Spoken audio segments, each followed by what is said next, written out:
Matt.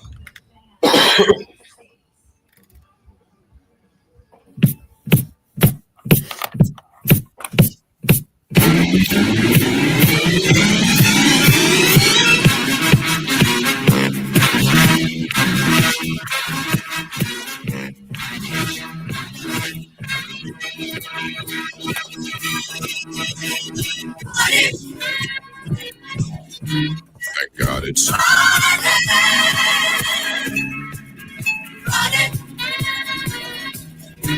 Thank God it's.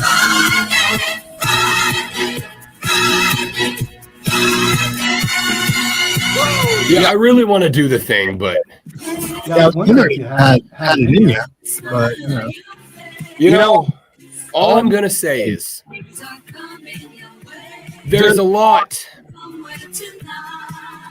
There's a lot that Lonzo and I put on the table, and one of the things is you can trust that the majority of the time we are willing to play hurt.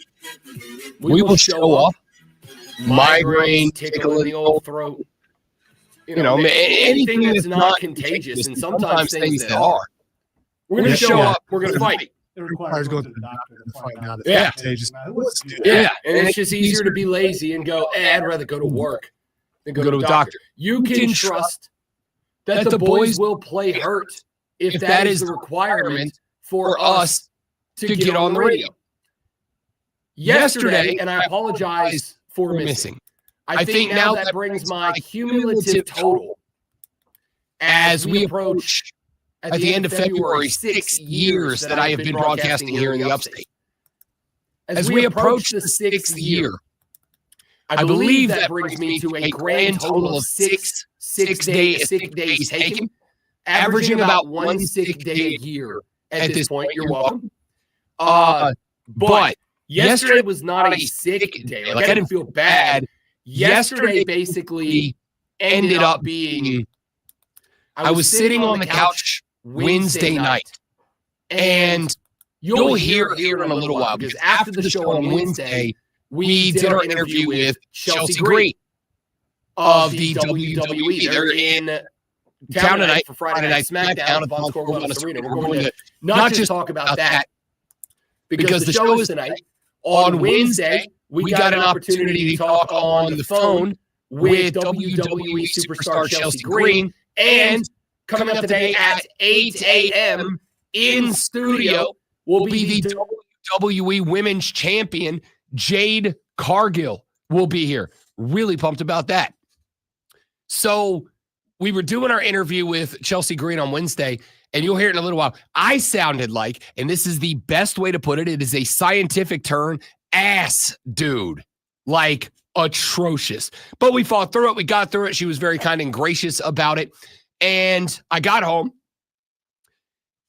and by Wednesday around 8 p.m., I was sitting on the couch with the wife, and I don't remember what part of the conversation we were in, but she asked me something, and I was going to say this is how I sounded, but it would be pointless to try that. I didn't sound like anything. She couldn't hear me. We were on the couch together. She was 4 feet from me on the other side of the couch, could not hear me, and I could not get enough sound out for her to understand what I was trying to say. I had no voice. 0, none, not a 9, not a decibel. So had to call the boss, or had to text the boss. Wouldn't have mattered if I called him. Had to text the boss, be like, hey, man, there's no point in me coming in tomorrow. He's like, you feel bad? I was like, no, I don't. I have zero voice. Like, it is, of all of the challenges that I have done in radio over the years, doing a talk show while unable to talk, probably the most difficult. It was not a thing. So I apologize for missing yesterday. Not to worry. In the future, we will have an AI just take your place, and we can program it to be nearly as loud as you are. Yeah, I don't think AI can replicate the absolute insanity of the show, which is why the show works. Most of the time, why the show works. We have got a lot to get to on this hashtag Friday Football Fiesta. And I'm going to tell you, we are loaded up with guests, because coming up over the course of the day at 7:20, we will play our interview with WWE soon to be two-time women's U.S. champion Chelsea Green. She'll fight Julia tonight for reclamation of her title. Then at 8 a.m., we'll be joined by WWE women's champion JADE CARGILL. JADE will be in studio. We'll chat with us. You'll be able to see her on the stream. Looking forward to that conversation. And then we have a host. I don't know. I'm a little intimidated already. I'm 1,000%. Listen, we have had some big SOBs in this building before. JADE CARGILL is without a doubt, the single most shredded human being I've ever seen in my life. She's unbelievable. She is a Greek goddess, dude. Like, she's unbelievable. Now, if she were to put you in a headlock, it might make your throat feel better. At this point, I'm willing to try. If she would have put me in a headlock, she could also just pop my head off my shoulders like a rock'em sock'em robot. Just a little twist, and your boy's KO'd for a hot minute. JADE CARGILL in studio at 8. And then we have a litany of our regular guests coming through. At 7:40 a.m. ordinarily, Lulu Kesin of the Greenville News joins us on Thursdays. But as I was unjoinable yesterday, Lulu Kesin has been kind and gracious enough. She will join us at 7:40 today. Didn't want to push that off another week because of, obviously, everything that is happening in South Carolina with the departure of Mike Shula as offensive coordinator. Yes, the Gamecocks on a bye. They've got some time to figure out what's next, but we'll talk with Lulu to find out what was it that made Shane pull the trigger. I mean, the answer is craptastic offensive numbers. But, what was the trigger of now versus last week or 2 weeks ago? She'll give us her thoughts at 7:40. At 8 o'clock, as mentioned, WWE Women's Champion JADE CARGILL. At 8:40, Rashad Beard of the Panther Nation podcast will join us. We'll set up the Carolina Panthers a shock win last week on the road at the Green Bay Packers. Carolina trying to turn this into something now. They are on a win streak of games started by Bryce Young now. A multi-game win streak of games started by Bryce Young. So we'll talk with Rashad at 8:40 about the Panthers' win last week and their next contest. At 9 o'clock, the fellas from the Movin the Chains podcast will pop by. The boys from the Movin the Chains pod will set you up for the Friday night lights football schedule. Give you some thoughts and prognostications as we inch ever closer to the high school playoffs. No, this is the playoffs. Oh, the playoffs start tonight? Yeah, I do believe this is the playoffs. So we do not have a Burns game. Burns got a first round bye. That's right. Yeah. You're exactly right. So we'll talk to the Movin the Chains fellas about the opening round of the high school playoffs at 9 o'clock. At 9:20 this morning, we will be joined by the illustrious, the iconic Denton Day of SiriusXM's college football overtime. We'll get his thoughts on the departure of Mike Shula. We'll get his thoughts on everything happening around college football, which, by the way, we have talked a lot. Let's get into it. We have talked a lot over the past few weeks about the college coaching landscape. And one of the things that we have discussed is how many schools might have fired their head coach in or during this upcoming off season, but will ride it out one more year because of just how volatile the coaching landscape, the coaching market is this off season. As we have mentioned, 25% of teams in the Southeastern Conference do not have a head coach for this offseason. 25% of the SEC don't have it, and that's the SEC. Those are supposed to be the most attractive jobs in the country. Even low-level SEC schools are supposed to be attractive. And 25% of their schools don't have a coach. And that's before we add Virginia Tech, Cal, et cetera, et cetera. The University of Wisconsin is a bad football team right now. And we talked about Luke Fickell, their head coach, earlier this week. The belief is that Luke Fickell would likely be out at the end of this year. It just has not translated at Wisconsin to what they hoped it would be. Lonzo has pointed out the guy has had levels of success at other levels of football over the years. But he had a run at Ohio State, didn't work out. Now he's at Wisconsin. He's 2-6. They are 15th in the conference. They are 0-5. They share a record with Penn State, who just fired their coach. And they are 0-5, whereas Michigan State and Purdue are 0-6. They are 2-6 overall. Michigan State has a 3-6 record. Purdue has a 10-7 record. A 2-7 record. And Penn State has a 3-5 record. To put that into comparison, Rutgers has 4 wins. Maryland has 4 wins. Nebraska, Illinois have 6 wins. So Luke Fickell is not leaving Madison, Wisconsin. Pete Thamel put out a tweet yesterday that said Wisconsin head coach Luke Fickell will return to coach the Badgers in 2026. According to athletic director Chris McIntosh, the move comes with significant increase in financial investment. McIntosh told ESPN, quote, Chancellor Jennifer. I was say Jennifer, that's a pretty cool name. Okay, let me tell you why I went to Jennifer, which is a great name. It sounds like something out of The Witcher. Jennifer Mnuchin. Her last name is spelled Mnookin.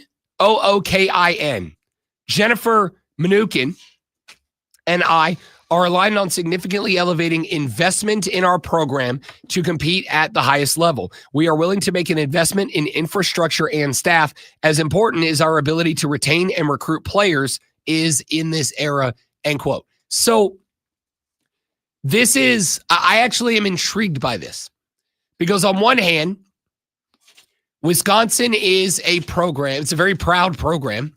And Wisconsin is a program whose fans expect and demand better than they are getting right now. What is interesting about this is the rest of the statement by AD Chris McIntosh. Because the way that it sounds to me is that there's almost a defense of Luke Fickell here. There's almost a defense of Luke Fickell in that McIntosh makes it sound as if Wisconsin maybe hasn't invested in their program the way that they feel that they need to invest in the program in order for the program to be successful. When he says, Chancellor Mnuchin and I are aligned on significantly elevating investment in our program to compete at the highest level. I don't know, and I will be honest. I need to go look this up. But these types of things, they take a very long time to be able to dig through the athletics department budget or even to find people who have done so and are capable of laying it out in an obvious and empirical way that is understandable. It takes some time. And I just didn't have it yet. But I am very interested to find out if Chris McIntosh is effectively saying here, we have not invested in the program in a way that would give Luke Fickell or anyone else a chance to win, or if this is being utilized as a shield, because there are a lot of people, and I will say that I'm not in this camp, but I'm standing out in front of the entrance of this camp considering walking in. There is the question mark of, is Wisconsin sticking with Luke Fickell when the fan base is genuinely unhappy with where they are right now? Is Wisconsin sticking with Luke Fickell because they truly don't feel that they have invested in the program in a way that will allow them to compete the way that their fans expect to? Or is Wisconsin saying that they will invest in their program because the reality of the situation is that they can't afford to have a new staff come in right now?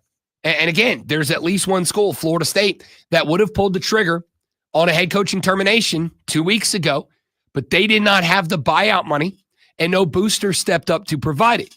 LSU pulled the trigger, according to WDSU New Orleans. LSU pulled the trigger because a booster stepped up and was like, yo, I will fork over the lion's share of the buyout to Brian Kelly to make the move. So the question is, when you have right now, I believe we're at either 10 or 11. Yeah, so that's what I was going to say. I think this factors in the fact that we have so many vacancies especially with teams that I think most would believe are a higher, I don't want to say higher standard, but if you have a chance to go here as opposed to Wisconsin, there's a bunch of teams ahead of Wisconsin. So it's like, who are they going to get if they get rid of them? And I think there's quite a few teams that might have gotten rid of their coach and still would consider it at the end of the year that won't because of all those vacancies. I think that this is historic as far as vacancies go. So yeah, we've never had this many open in the regular season. And again, like, I don't know even if that wasn't enough for you, the fact that a quarter of the Southeastern Conference's jobs are open right now is unreal. I never would have thought that would have been the case. So when we look at this news about Luke Fickell in Wisconsin, I think it is fair to ask the question, are they keeping Luke Fickell because they believe in Luke Fickell? Are they keeping Luke Fickell because what McIntosh said, what the AD said, is true, that Wisconsin has had a revelation that we just haven't invested enough in the program for anyone to be successful? Or is it Luke Fickell is staying because they're looking around at the landscape and saying, we don't know what else to do right now. We don't know what else to do right now because of the fact that there are so many jobs open. Now, I will say this. If Wisconsin reached the heights that Wisconsin has reached before, there's a lot of jobs that are open right now that I think Wisconsin would be a better job than. I think Wisconsin should be a better job than Cal. I think Wisconsin should. I'm willing to tiptoe up to the line of Wisconsin should be a better job than Virginia Tech. There are jobs. I don't know if I would say they're better than all of the SEC schools, but you could argue Wisconsin could be better than Arkansas. 70s and 80s for sure. Wisconsin was up there. I mean, I would even say into the 90s, they were at least relevant. Back when Barry Alvarez was absolutely. Yeah, that's the last time the program seemed to be relevant and up in the higher echelon. Yes, and I will say that Wisconsin is kind of interesting in that, you know, in this we've talked about this in the South. The South is college football first, right? I have pointed out before. The reason that LSU is such a great job is the recruiting of kids that grow up in Louisiana, and they are Tigers. As somebody from Louisiana, I can tell you convincingly, the people in Louisiana care more about LSU than they care about the Saints. That's just because the school's been around, a century and a half or whatever it is. Wisconsin, I am not from Wisconsin. In fact, I've never been to Wisconsin. But I have had. You know what? I would say I have no interest in ever going to Wisconsin. I do want to go to Lambeau. You don't want to go to Lambeau one time? When? In the winter? No thanks. No, but Lambeau is very much on the NFL bucket list for me. I will not make the mistake with Lambeau Field that I made with Yankee Stadium and not going. I also don't think Lambeau's going anywhere. But the point is, Wisconsin's kind of an interesting place because it's kind of a hybrid. Like, they care about the Packers before everything else, but in my experience, the people from Wisconsin love the Badgers. Like, they care about the Badgers. And so there's this thought of, if they're not being invested in enough, like if they truly believe that they are not being invested in enough, then I suspect the people in Wisconsin would be willing to step up and invest in the program. But there is this little part in the back of my brain that says they are scared to make an experiment hire. They are scared to go find a Dan Lanning, a Clark Lee, a Brent Key. They are scared to go find somebody that is maybe not a name, maybe not a proven commodity, and roll the dice of this person is the guy that can elevate us back up. I just don't understand how you land on well, he's going to win 2, maybe 3 games this year. Let's give him another shot. With that being said, the strategy of, if this is what it is, Chris McIntosh saying, hey, nobody could have won here. We don't have the infrastructure. We don't have the investment. Is that true? Or is this a defense? Because if they're unwilling to fire Fickle and move on and go experiment with another head coach, then this would be the AD covering himself up, right? Giving himself a shield. No, guys. We're really ready to make the experiment. We just don't have the money in place to do it right now. I'm going to talk more about this later on in the show. We're going to talk heavy college football in hour 1 because Chelsea Green at 7:20, JADE CARGILL at 8 o'clock, Lulu at 7:40, Rashad Beard at 8:40, Movin the Chains at 9, Denton Day at 9:20. We are stacked, racked, locked, and loaded for the you hear me? I'm falling apart already. For the foremost electrifying hours in sports talk entertainment, the Rob Brown Show is live on the Fan Upstate. Found the powerful ones. You I want see one? that. I would if you don't mind. I don't want to cut into your stash, bro. It's all right. They were laying in my yard. They were sealed, though. I mean, so as I walked down my sidewalk, they fell out. Thank you. All right, guys, stay right there. I got to go grab my pills. We'll be right back. Don't go anywhere.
There is not a discussion in college football, to me, that is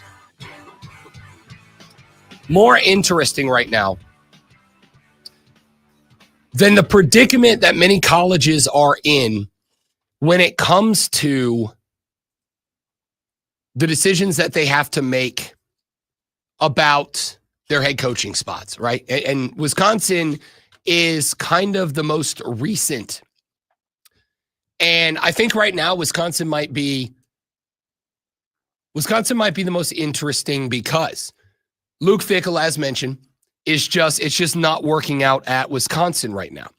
And I think that if this was, hell, even last year, Luke Fickell is probably already out at Wisconsin. He has been there since 2023. In his first season, they were 7-5. They lost in a bowl game. In 2004, they started 5-2. Then they lost 5 consecutive to end the season. They ended 5-7. And Wisconsin missed a bowl game for the first time in 22 years. They also lost all 3 of their trophy games, their big rivalry games, by large margins. And what was interesting then is that after 2024, Luke Fickell received a contract extension. Now, Wisconsin is doing something that is unique, to some degree unique. Certainly, I'll say probably unique amongst the big schools, in that Luke Fickell has been largely working on an almost year-to-year contract with Wisconsin. So he got a contract extension after last season where they were 5-7, missed a bowl game for the first time in 22 years, and lost all 3 of their trophy games, their big rivalry games. I would think that if there was a time that Wisconsin would say, this isn't working out, the heels of a 5-7 season, the heels of missing a bowl for the first time in 22 years, the heels of having all 3 trophies of your trophy games being outside of your stadium, that would be the time that you would say, all right, it didn't work out. It's not working out. We've got to move on. But this is, as we have mentioned a number of times, this is a tough year in the coaching market. And while Wisconsin is certainly not the most attractive job out there, it's not the most unattractive either. It's probably somewhere square in the middle right now. LSU, Florida, Penn State, Auburn. I think all 4 of those jobs, I would say, are probably more attractive than Wisconsin. But is Stanford, is UCLA, is Virginia Tech, is Oklahoma State, is Arkansas? And then you've got to take into consideration the other FBS schools. Colorado State moved on from Jay Norvell. UAB moved on from Trent Dilfer. There's a lot of jobs that are open right now. And so, with that being said, if you're Wisconsin, I think you look and you say, okay, we're in the middle of the pack in terms of attractiveness. We're a big school. We've got certainly a bigger alumni base than a lot of these other schools do. And on top of that, we've got Big Ten money. We've got Big Ten money coming in, conference money coming in. We're good on the money front. And if that is the case, then the question mark would be, why not make the move? This is why the comment of Chris McIntosh is so interesting to me. McIntosh saying, we are committed to a massive increase in investment in the program. All right. Is this a shield for Chris McIntosh? Because what I don't think fans will want to hear is, hey guys, we know you are unhappy with Luke Fickell. We're unhappy with Luke Fickell too. We know you are unhappy with the results of the program. We are unhappy with the results of the program too. We know that you are disappointed in last season. We know you were disappointed with this season. We are too. But I think, two outcomes have to be true. Either A, what McIntosh is saying is the truth. The truth being, we haven't invested in the football program enough to be upset about this result, right? It's kind of like when your kid comes home with a D on his history exam and you go, I'm really disappointed in that. And then you think about it and you go, I didn't see you crack a history book all week. I didn't see you studying at all. I didn't see you learning anything all week long. So why would you have expected anything else? You didn't invest the time to be ready for the test. And if that is the truth, if that is the case, obviously that falls on Chris McIntosh and it falls on those in charge of the budget of the school, but it gives them an out. Have you heard anyone ever do this before? Because I don't recall the people above a coach saying, hey, it's our fault. Very rarely are you going to. But see, the reason that I think it might be a possibility is because they are looking right now at a lack of success. It is new territory. I mean, you still got to throw that out with NIL. It's still fairly new, and with the revenue share and all that stuff. The rev share is new, but I'm going to say, maybe this is just me. The NIL and the portal's old now. Like, that's not new. That's old. It's been in place as far as the portal goes, we're almost 4 years into it. That's not new. If you haven't, this is one of the things that I have been shouting about. You want to know why? And this kind of to relate it close to home. I think one of the reasons that people have been frustrated at the hesitancy of Dabo Swinney involving the portal is it's not new. The novelty has worn off of it now. It is not a new feature. At this point, if you haven't figured out how to navigate and succeed in the portal, it's because you don't want to. And I think that's where I am now. But it makes it sound like maybe Luke is like, hey, we need this. We need, all these other teams are getting this. We're not getting this. And they've just kind of went like, you don't need this. So maybe as what Dabo's accused of, maybe the higher ups in Wisconsin are doing the same thing. Well, the thought for me is when they say investment, though, like, I think it would be one thing. Penn State has come out and said, we got to attack the portal. We got to attack NIL. We've got to be more aggressive on those fronts. This guy isn't saying, Chris McIntosh, the AD at Wisconsin, isn't saying we need to invest more in the portal, more in NIL, more in rev share, whatever. He's just saying we don't have the infrastructure. We don't have the facilities. We don't have the roads laid just in terms of running a football team that are needed for us to be a front-running power. We just don't have the infrastructure here, which is if I was a head coach that was trying to keep my job and I was in the position Luke Fickell is in right now, that would be a defense a coach would use. Look, man, I'm doing everything I can, but at the end of the day, I just don't have the resources that Ryan Day has. I don't have the resources that Matt Rule has. I don't have the resources that other schools in this conference have. And if I don't have the chance to run with the same resources that all these other schools have, how do you expect me to stay on board? But this is the AD saying it. And to some degree, not exclusively, not full autonomy and authority, but to some degree, he's the one that is the reason it is the way that it is. So, and I'll tell you what you're not going to get, whether it's true or not. You're not going to get an athletic director who grabs a microphone and says, hey guys, look, we know you're unhappy with last year. We know you're unhappy with this year. I'm unhappy with last year and this year as well. But guys, there's like 14 jobs open. And like, who the hell do you think we're going to get? Like, how do you think we're going to attract people here? You can't say that. You can't come out and say, there's too many other jobs for us to believe that we can land a coaching candidate that we trust and believe in. And I think schools are going to be hesitant to not get Willie Taggarted, to not get Will Muschamped, to not get themselves into a spot where they're just getting a guy for the sake of having a new guy in. It doesn't get better because here's the thing. You could go, why wouldn't you gamble? Why wouldn't you risk it? Why wouldn't you go find a young, hot offensive coordinator and give him a shot?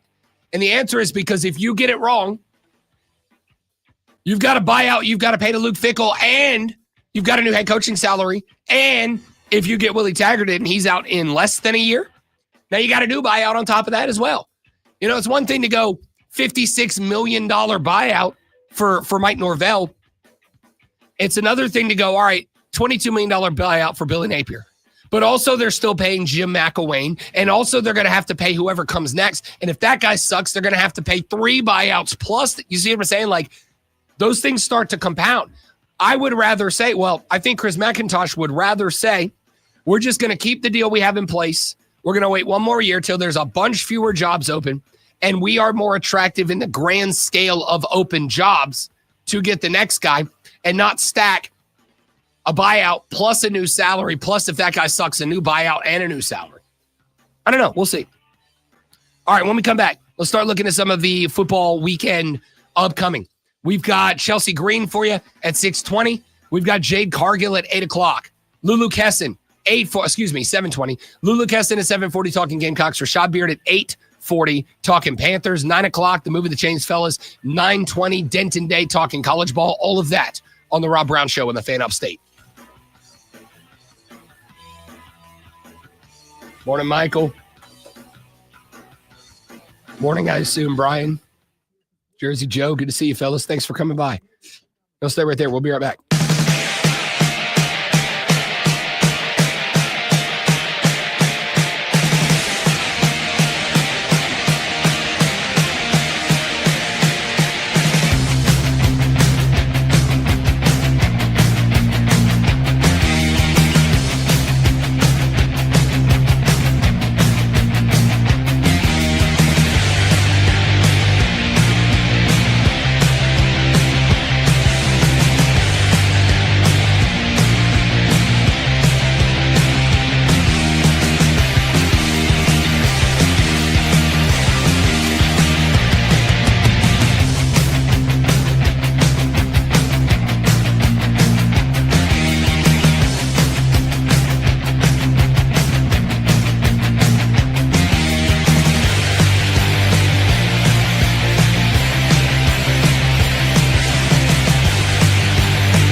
And if you've seen his movies, he's so grounded. So there's.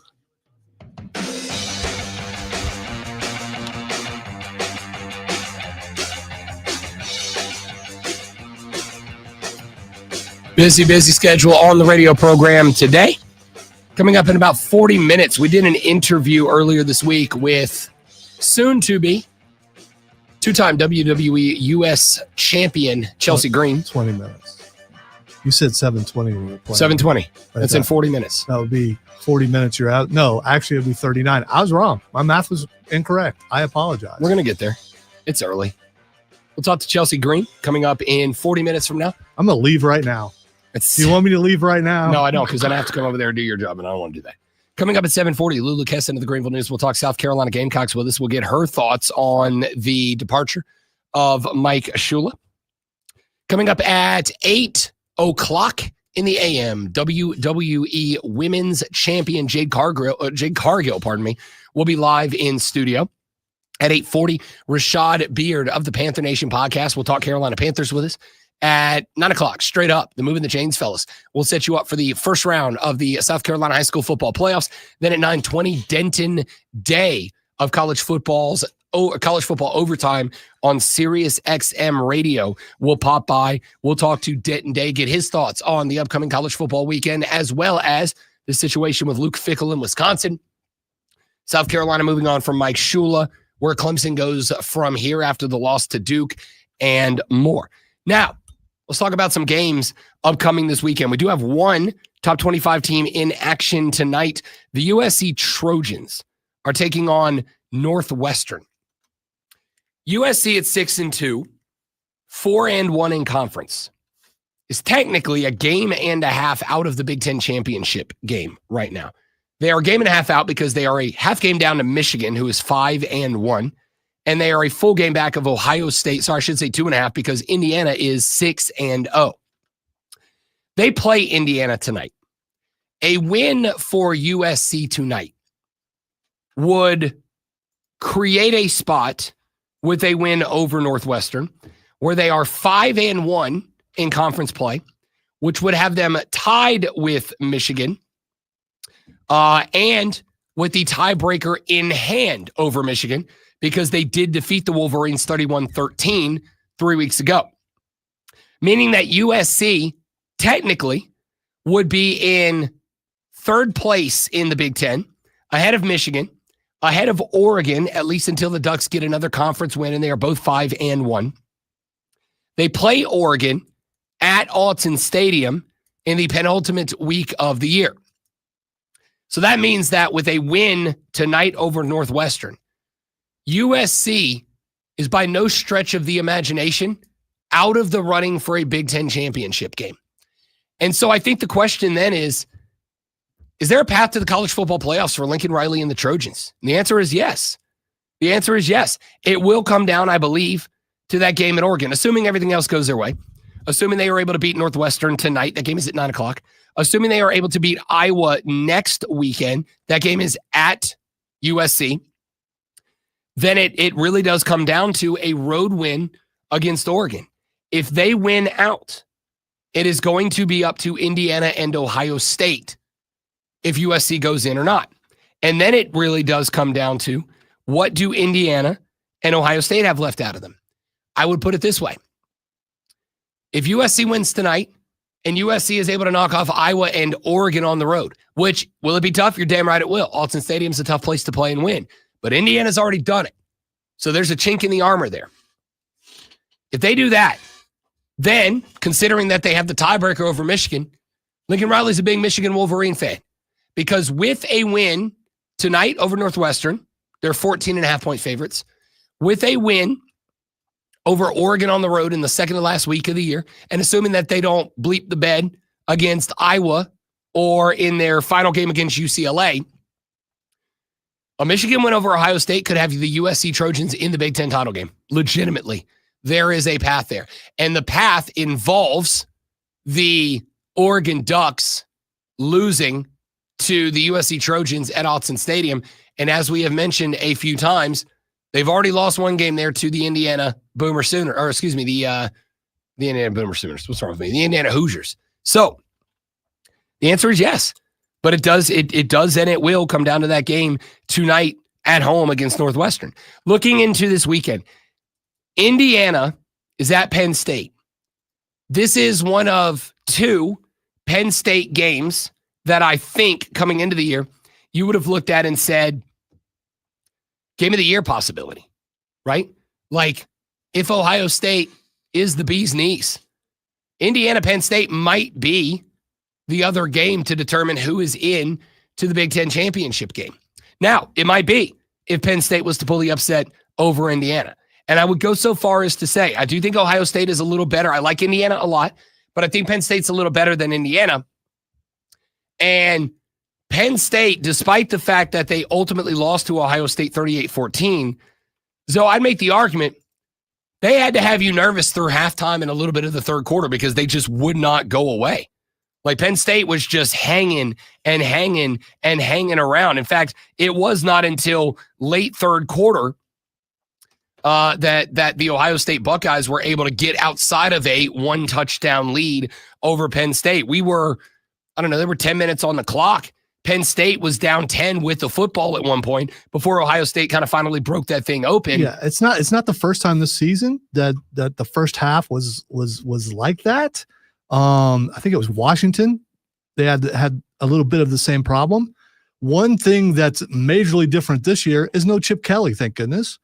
So they are able to make second half, make halftime adjustments and then come out and fix what they saw was wrong in the first half. We've seen that happen a couple times this year.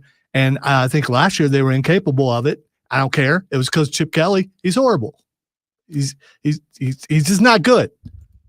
By the way, Chip Kelly, he's like the offensive coordinator for the Raiders, right? I believe that is correct. Wow, look at what they did last night. Yeah, not God, that game was again. I want you to know, and this is a true story. I went to bed at halftime. Not like went to sleep at halftime. I went into the bedroom at halftime.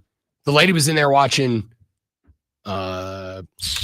what's it called? It's All Her Fault, I think is the name of it. Yeah, I think you're right about that. She's all in on it. She was enjoying it. I went in there, and ordinarily that'd be the spot where either I'd bring the tablet of truth and I'd put the game on the tablet and watch it while she was watching her show, or I'd go in and she'd be like, "Here's the remote. I'm going to sleep." I was like, "No, finish your show." She's like, "You're not going to watch football?" No, I can't watch this game anymore. The game was atrocious. The game was ugly. We said, what was the game 2 weeks ago? I said that might have been the ugliest football game in the NFL I've seen in a long time. I think last night might have been the ugliest game. And how the hell do the Broncos keep winning these games? How do they keep winning these games? I don't understand. Well, last year and the last couple of years, the Chiefs have been the team that's done that. Yeah, but like you guys win one-win scores, but they're like 28-24. The Broncos are now 3-0 in games that are one score and below 20 points scored by the winner. Like it's not. Let me put it this way: in games where neither team scores, or where, oh God, I forgot the stat this morning. It was like in games where the team, I got to go find the stat. It was something dumb, but effectively, if you hit the right like matchup of criteria about games that meet the criteria of that game last night, the rest of the AFC is 3-41 this year, and the Broncos are 3-0. Like, I don't know how they keep winning these games. I believe Broncos and Chiefs it's not this weekend. It is this weekend, I believe. No, it's not. It's not this weekend because the Chiefs have a bye. I believe it's the next Thursday night football game. Okay. I believe it's either the next one or the one after that. I'll tell you, if Kansas City beats Denver in that game, Kansas City's winning the division because the Broncos will have a 1-game lead and they're playing bad football. Well, what I was going to say is the Chiefs are playing good football. This game has a lot of meaning, a lot more meaning than it normally does. I agree. Broncos get a full week of rest before that game. Chiefs on the bye. But in the end, I've been a little concerned about Ohio State and their struggles in the first half. But what this does for me, again, Chip Kelly is gone, and I think that's a good thing. There's a reason why Brian Hartline is being considered for some major jobs. This makes me a little more excited for Michigan at the end of the year, because I think they can make those halftime adjustments if they find themselves down like they've done before. Well, here's the thing. You might have to, because there is an ever-increasing chance. Unless Indiana finds a way to go to Penn State and absolutely screw the pooch on this one, if Indiana wins out, which at this point, I don't really have a lot of reason to believe that they won't. I think this is probably, and listen, Penn State's, I don't know if you know this, they're not good at football. Indiana has, after Penn State, Wisconsin and Purdue, probably the 2 worst teams in the Big Ten. Indiana's going 12-0. which means that, by the way, that Chiefs-Broncos game, not on Thursday, but it's a week from this Sunday. A week from Sunday. Okay. Yeah. So we're going to talk some NFL later on in the show. If Indiana wins this game, they're going 12-0, which means there's one more Big Ten championship game spot to be determined. Right now, that championship ticket belongs to the Ohio State Buckeyes. But as mentioned, they have Michigan at the end of the year. And as mentioned, every time we talk about this game, we've seen bad teams beat good teams in that situation. And if a bad team beats a good team, not that Michigan, for the record, Michigan's not a bad team. They're not as good as they were a couple of years ago, but they're not a bad team. They are still ranked in CFP. They are. Yeah, so. They are. If Michigan knocks off Ohio State, Lincoln Riley and the Trojans can go to the title game. But if Indiana loses to Penn State, I think there's a very good chance they might be left out of this as well. So that game is massively important. Indiana is favored by 14.5. So they got 14 plus the hook. That game is at noon on Fox. Georgia takes on Mississippi State at noon. This game is in Starkville, Mississippi. Georgia should win this game easily. Georgia comes into this game as a 9.5-point favorite. But I would also point out that Texas went down to Mississippi State. And obviously Texas is not as good as Georgia. But Texas went down to Mississippi State. And Texas was, if I recall correctly, a 6.5-point, 5.5, 6.5-point favorite. Mississippi State had them dead to rights. Down, I think, 2 scores in the opening portions of the fourth quarter before Mississippi State forced overtime. Texas forced overtime and was able to win it in OT. If Mississippi State plays that same game again, this becomes a moment where the Georgia Bulldogs get to prove we are an SEC contender or we're not. Because I've heard a lot of opinions about Georgia. I've heard the opinion that they're a little overrated. They're not that good. They're just not what they used to be. And I've also heard the opinion, and this is mine, that's a really good football team that is progressively getting better and just haven't played their best ball yet. And that's where I put a team that beat the hell out of a top 5 Ole Miss team a couple of weeks ago. So this game is one of the more intriguing games because much for the same reason, this game has got potentially an SEC ticket on the line. Right now, Texas A&M and Alabama are both 5-0. Both of those teams have at least one more big game out front of them. Georgia is sitting there at 5-1 in the conference. Georgia is sitting there with a loss to Alabama, which means if they both end 5-1, they can't get there, and they do not play Texas A&M. So they will need some help. But if they even want the opportunity to rely on help, they can't lose this game. And Mississippi State is game right now. Jeff Lebby is, at this point, coaching for his job. He's 5-4. He is 1-4 in conference. And there's a belief that Jeff Lebby could be out. Now, maybe Jeff Lebby gets the Luke Fickell Wisconsin treatment, and they don't let him go because they're like, we can't be sure we're going to get a guy. We don't know who's out there. So maybe Lebby gets one more year. But a win over Georgia would probably all but guarantee that. And then there is a game that on paper looks like it should be game of the weekend. And that is number 7 BYU, number 8 Texas Tech. I have already told you, I think this is an elimination game of some sort. I do not think Texas Tech is going to the playoff with an 8-2 record. I don't. I think there's going to be too many teams that are 10-2, and I do not think that Texas Tech is necessarily going to be sitting on the resume that 10-2 will get them into the playoff. I don't. If they lose to BYU, they would have one ranked win against Utah, and that'd be it. As far as quality wins go, that's really all they would have. So I think it is an eliminator game for Texas Tech. For BYU at 8-0, I'm not really sure, right? Like, I'm not sure what to make of that. This team is 8-0, but they also have one ranked win, and it is also over Utah. The winner of this game gets ranked win number 2. And that might be enough to get you. That will obviously at 11-1, you'll get in. Maybe at 11-2, even if you win the Big 12 championship game. But here's the other interesting part about this. Cincinnati is sitting out there at 5-1. If Texas Tech loses this game, they go behind Cincinnati. If BYU loses this game, they are on the road at Cincinnati in 2 games from now, meaning that game becomes the eliminator game between Cincinnati and BYU, because the winner is going to the Big 12 championship game and likely will finish the year 10-2, 10-3 with a championship loss, 11-2 with a championship win. But either way, I think you're in.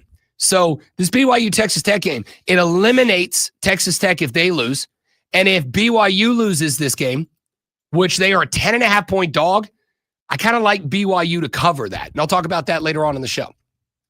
BYU's run game is stupid. If BYU loses this game, BYU Cincinnati becomes an elimination game because it will also become a game that punches somebody's ticket to the Big 12 championship game, and it will end somebody's season at 10-2. All right, we'll talk more about the rest of the college football schedule later on. Chelsea Green joining us here in about 24 minutes. Jade Cargill, WWE Women's Champion at 8 o'clock. Now, if they hounded out championship belts for doing sports flashes, he'd be like Lonzo 17 belts. Yeah, I'm not going to deny that. I'm not. Denver Broncos defeated the Las Vegas Raiders last night in an absolute score fest, 10-7. The Broncos are now 8-2 on the season. Bo Nix went 16-28 with 1 touchdown and 2 picks, and the Broncos had only 84 rushing yards. However, they held Geno Smith to 16-26 for 143 yards, no touchdowns, and 1 pick. Get you some of that. You should.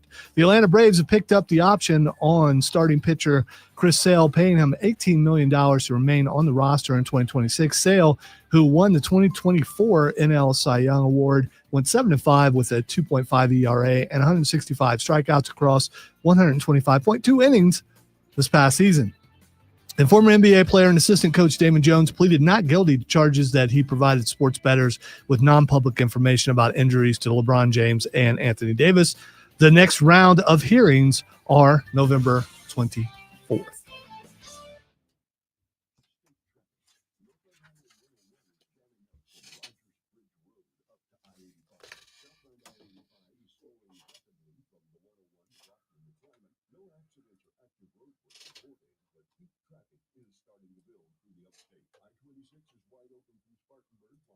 If that is the requirement for us to get on the radio. Yesterday. Hey, Upstate. Jay Gilstrap here for the Gilstrap Family Dealerships. I'd like to take a minute to talk to you about something that's near and dear to my heart. Children in foster care. We have a problem of epidemic proportions right here in the Upstate. At any given time, we have 1,200 to 1,500 children in the foster care system.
Manufactured locally for the Carolinas.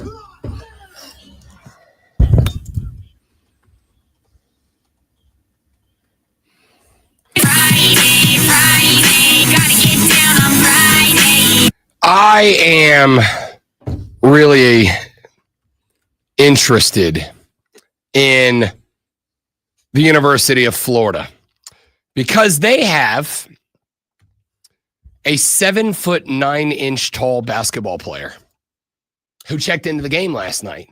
They were playing North Florida, and they were up 41 with 2.5 left to play. Now, this kid's young. They're just starting to develop the guy.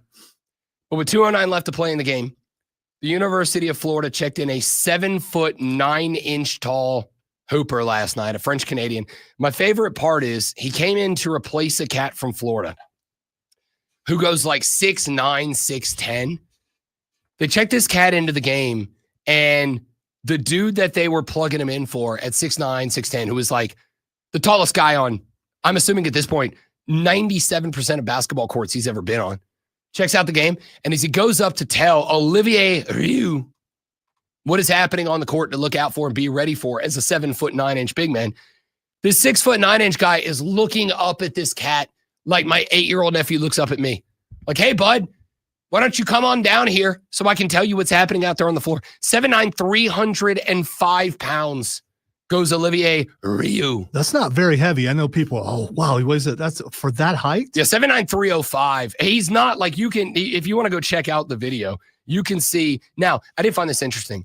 He obviously, I did not get a chance to watch this game because there were 7 other college basketball games on with the right teams that I checked in ahead of Florida. Mainly because Florida was beating the dog snot out of North Florida. Florida 0-1 before this game. They lost to Arizona in the opener. And the Wildcats look good, by the way. We'll circle around. Obviously, as we are just getting going in college basketball, a lot of us do care about college basketball now, but I also understand that it's like the 8th highest priority in the world right now to many of you, and we won't get there until closer to March. So we'll dabble in it now. That being said, the Florida Gators, like this is interesting because I just don't I don't know what this guy is going to do. As of right now, no points, no boards, no assists on the season. He didn't do anything last night. And again, at 7'9", the obvious thing is going to be like, throw it at the rim. He's 7'9". For God's sake, he does not have, like guys like Shaq were like, oh, they don't really have to jump to dunk. This guy legitimately has to bring his arms down to dunk. Yeah, it's unbelievable. 7'9", there's no way he needs to jump. No. So like the thought would be just throw it up there. But also at 305 pounds, but 7'9", there's going to be some big, like some thick dudes down there that can just move him out of the way. I'm intrigued to see what you do with a guy that big, because the other concern, obviously, I'm not going to spend a minute on this, but the other concern about this, obviously, is that at 7'9", 305, not the thickest dude in the game, can you put muscle on that guy, right? Like, can the guy's body? This is why we've had the conversations before. More like Manute Bol or who was it? Bradley? He does, like, you don't look at him and go, that dude's skinny, right? Like, you've seen those really tall, skinny guys, like super skinny. I've told you before, I played with a guy my junior year of high school by the name of Michael Doe. Mike was 7'2", and Mike Doe was 7'2", and he probably legitimately weighed like 215. Like, he was nothing. Mike, they used to have me practice against Mike Doe at 6'3". This guy had a damn near a full foot on me. And they used to have me practice on Mike Doe, mainly because back in the glory days, Springsteen style, I could put an elbow into the back of Mike Doe and I could just drive him out of the paint, right? Like 7'2", it's not eliminated by pushing him 8 feet from the basket, but you take away the biggest advantage. Like, now he's got to hit mid-range jumpers if you can push him off the block. So I'm interested to see what they do to open up the floor for this kid and give it an opportunity to be a big man. 7'9" is irrelevant if all you're doing is getting the ball at the elbow or getting the ball out in the wing, out in the short corner, because you're getting shoved away from the basket every time you get into the paint. Is he European? He's French Canadian. Okay, so well, Canadian, never mind. Okay, I was going to say, if he's European, kicking him out beyond the 3 is probably okay with him. Yeah, he's French Canadian, and he's not, from what I've seen, because again, didn't get a lot of video of him during the offseason. He's only played 2 minutes of basketball through 2 games so far. I got to imagine if he's only played 2 minutes, like, he's not ready. So, which means either he's missing the mid-range jumper or he's not aggressive enough. If you go back and look through the history of the guys that are 7'2", 7'3", or bigger that are successful in basketball, they all have one thing in common, the successful ones, which is they are bloodthirsty. Like Shaq, I want you to think about Shaq. To me, Shaq is the most dominant big man in his prime. Shaq was the most dominant big man of all time. And it's because Shaq knew, and again, Shaq was thick, but Shaq knew if I go head down to the basket, and you stand between me and the basket, you might get the charge, but you will be paying for it for 3 to 5 business days. And also, before they fix the backboards, if you're under and he's got the ball, you might get some glass on you. I mean, dude was terrifying. This guy's not. And it's kind of interesting to see what, if anything, is going to come of that. All right, ladies and gentlemen, 7:06 in the morning. Really quickly, let me run you through the schedule because it's a big one. In the very next segment of the show, coming up at 7:20, we got the chance, Lonzo and I did earlier this week, to talk with WWE former women's tag team champion, WWE former U.S. champion, and up tonight in Greenville, South Carolina against Julia to reclaim her U.S. title and become the first, second, and the first and fourth overall women's U.S. champion, Chelsea Green. She is also the holder of the Lucha Libre Triple Mixed Tag Team Championship with Ethan Page and NXT star as well. We'll talk to Chelsea Green in the next segment. 7:40, Lonzo and I will run you through some of our other biggest games of the college football weekend, give you our thoughts and projections. At 8 a.m., current WWE Women's Champion Jade Cargill will be in the studio. Zoe and I will have a conversation with Jade Cargill. 7:40, that is the end of this hour. Lulu Kesin of the Greenville News will swing by. We'll talk to her about everything going on in the world of South Carolina Gamecocks, which is a lot. 8 o'clock, Jade Cargill. 8:40, Rashad Beard of the Panther Nation podcast will pull up. We'll talk Panthers after the shock win over Green Bay on the road. We'll talk about what happens next for that football team.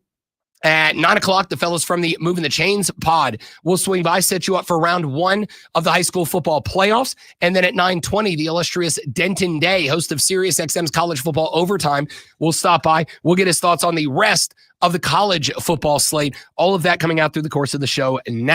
Ladies and gentlemen, allow us to get to everything happening in the world of sports because it's time for this. Are you ready for the playbook of the peculiar, the almanac of the absurd, and the encyclopedia of the extraordinary? Well, you better be, because we're diving headfirst into the 3 top stories that will have your coworkers say, "Oh no, don't start," before they take their first bathroom break. No. Here we go. Welcome to the water cooler cheat sheet on the Fan Upstate. It is the #Friday Football Fiesta version of the water cooler cheat sheet right here on the Fan Upstate. Rob Brown, the Great Milonzo, and you. I don't know, I'm introducing the show. It's a segment, dummy. Water cooler cheat sheet, top 3 sports stories you need to know before you get to the office and start talking sports with your coworkers. When you do, this is what you'll be talking about. Ladies and gentlemen, allow us to dive right in with item number 1.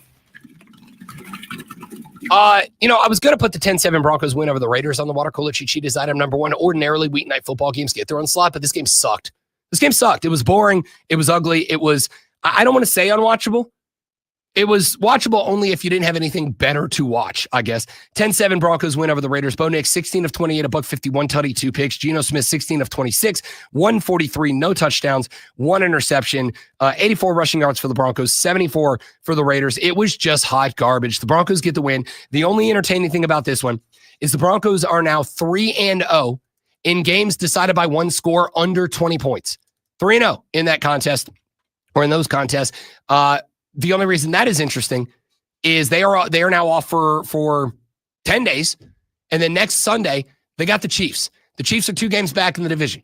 Would the Chiefs win over the Broncos in 2 weeks?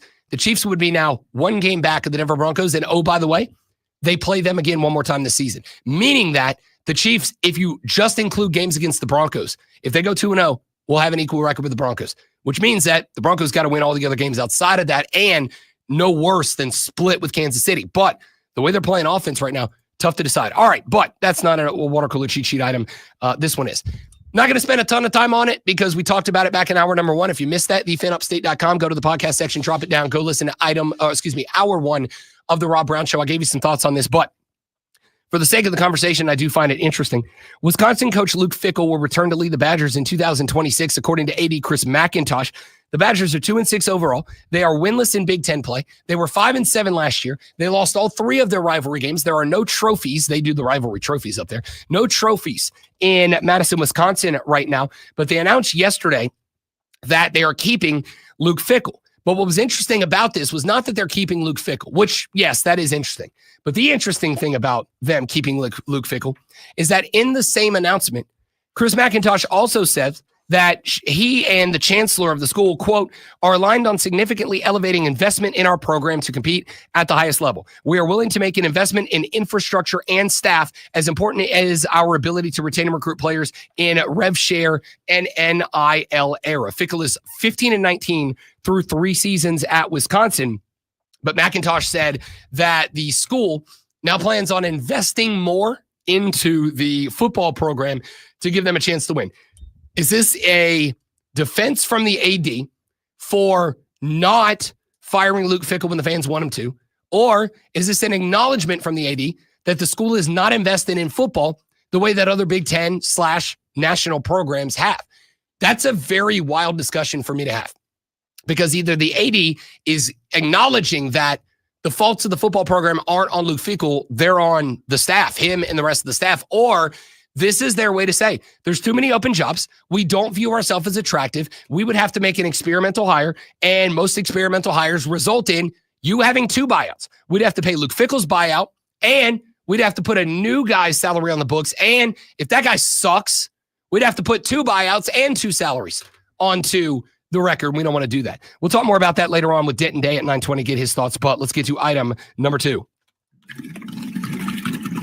2 Braves stories here for you. The first one, the Atlanta Braves have decided to pick up the option of starting pitcher Chris Sale. Sale will be back with the Atlanta Braves next year, an $18 million club option to retain the 2024 NL Cy Young winner. Last year, Chris Sale had a really, really good year, did miss 10 weeks with a fractured rib cage, but before that, was throwing the ball very, very well.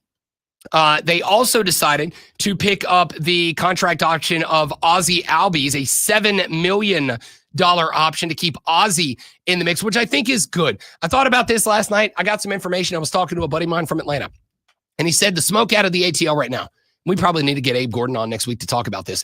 The smoke out of the ATL right now is part of the reason that Walt Weiss, the 61-year-old bench manager who got the Braves skipper job, got the job, is because apparently, and I might be eating some crow on this, apparently the best relationship that Ronald Acuna Jr. has in the locker room is with Walt Weiss. That's his guy. That's his go-to. That's the guy he connected with. And here's the deal. Ronald Acuna Jr. must develop and mature as a leader this offseason.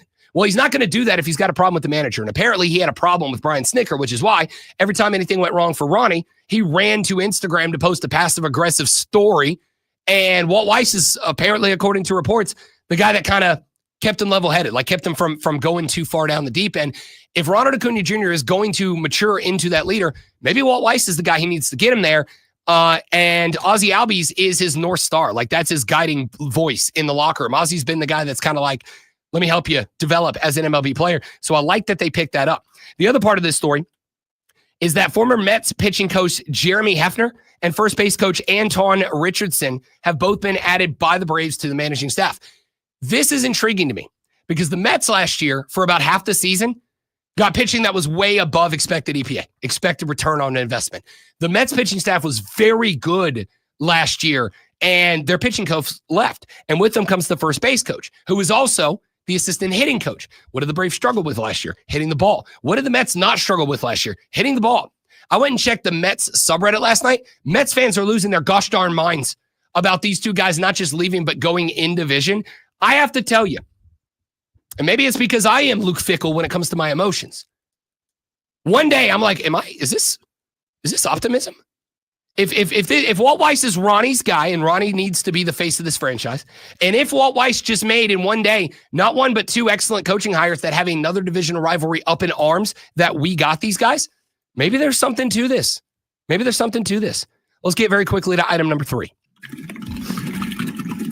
Former NBA player and assistant coach Damon Jones pled not guilty yesterday to charges that he profited from rigged poker games and provided sports bettors with non-public information about injuries to former players during his time as an assistant coach. Players that included LeBron James and Anthony Davis. The 49-year-old acknowledged that he read both indictments and that he understood the charges and his bail conditions, which include his mother and stepfather putting up their Texas home as collateral for a $200,000 bond.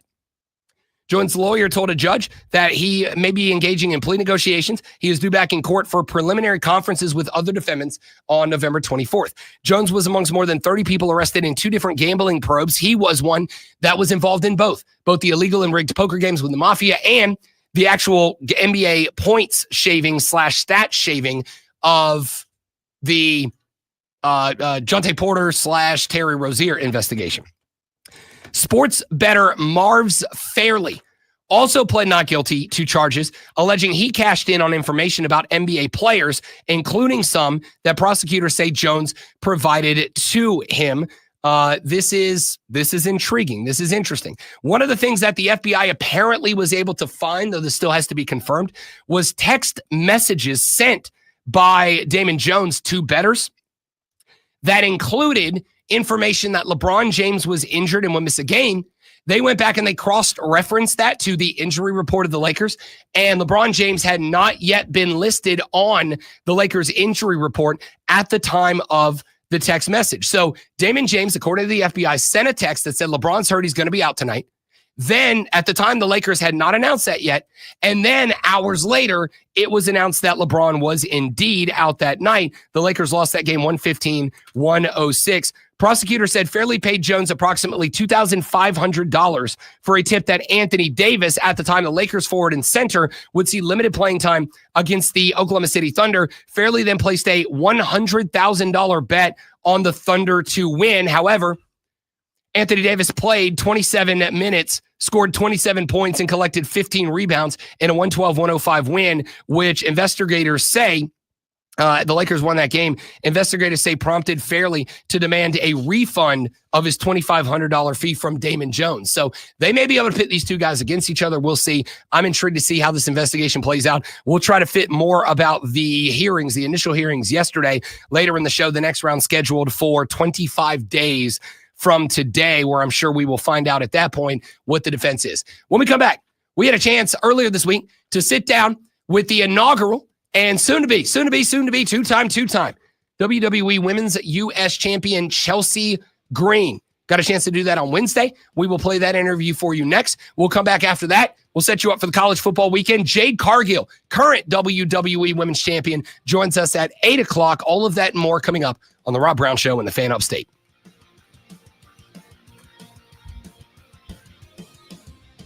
All right, guys, stay right there. We're going to set up the Chelsea interview. We will be right back.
Welcome back, ladies and gentlemen, the Rob Brown Show on your radio.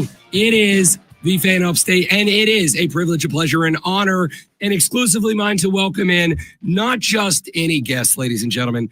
She might be the greatest living American who is Canadian, but is also the greatest living American. She is also one half of the Lucha Libre AAA Worldwide Mixed Tag Team Champions. I gave that my best shot. She'll judge me in a minute. The first ever WWE Women's US Champion, and soon to be the first two-time WWE Women's US Champion. She is a former WWE Women's Tag Team Champion as well. She is the illustrious, the iconic Chelsea Green. And Chelsea, I want you to know, I planned on all week hitting you with the Chelsea Green intro, and I've never been more let down in my life that I can't pull it off right now.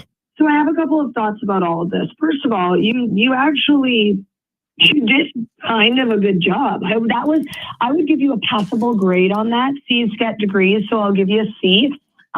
And I would have given you an A had you just committed. Do you know what I mean? Like, commitment to the bit is key. Hello? No, I completely agree. And I want you to know, I tried 3 times on my radio show. She just gave you the opportunity. You got to do this. I'm going to take the passing grade. And I will give it a run, Chelsea Green, but I want you to know I tried this 3 times on the radio show and it failed miserably every time. So if I embarrass myself, it's 100% on you and I'll accept it. But it is.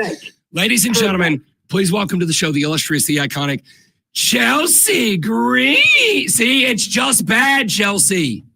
Wow, it's so bad it's good. Thank you. I take that as a compliment. I was hoping your voice would go the rest of the way, then I could conduct the rest of the interview. That was pathetic. That awesome. That was awesome. We are so glad to have you on the show, Chelsea Green. It is an absolute pleasure. WWE Friday Night SmackDown here in Greenville, South Carolina, coming up this Friday evening at the Bon Score Wellness Arena. Let's just start with, you might be the busiest person in professional wrestling right now. You're on 97 different shows. You've got championship belts. You're on your way to earning your U.S. Women's Championship back here in just a couple of days. How are you? I'm amazing. I'm a campeona and soon to be 2 belts Chelsea, so pretty good.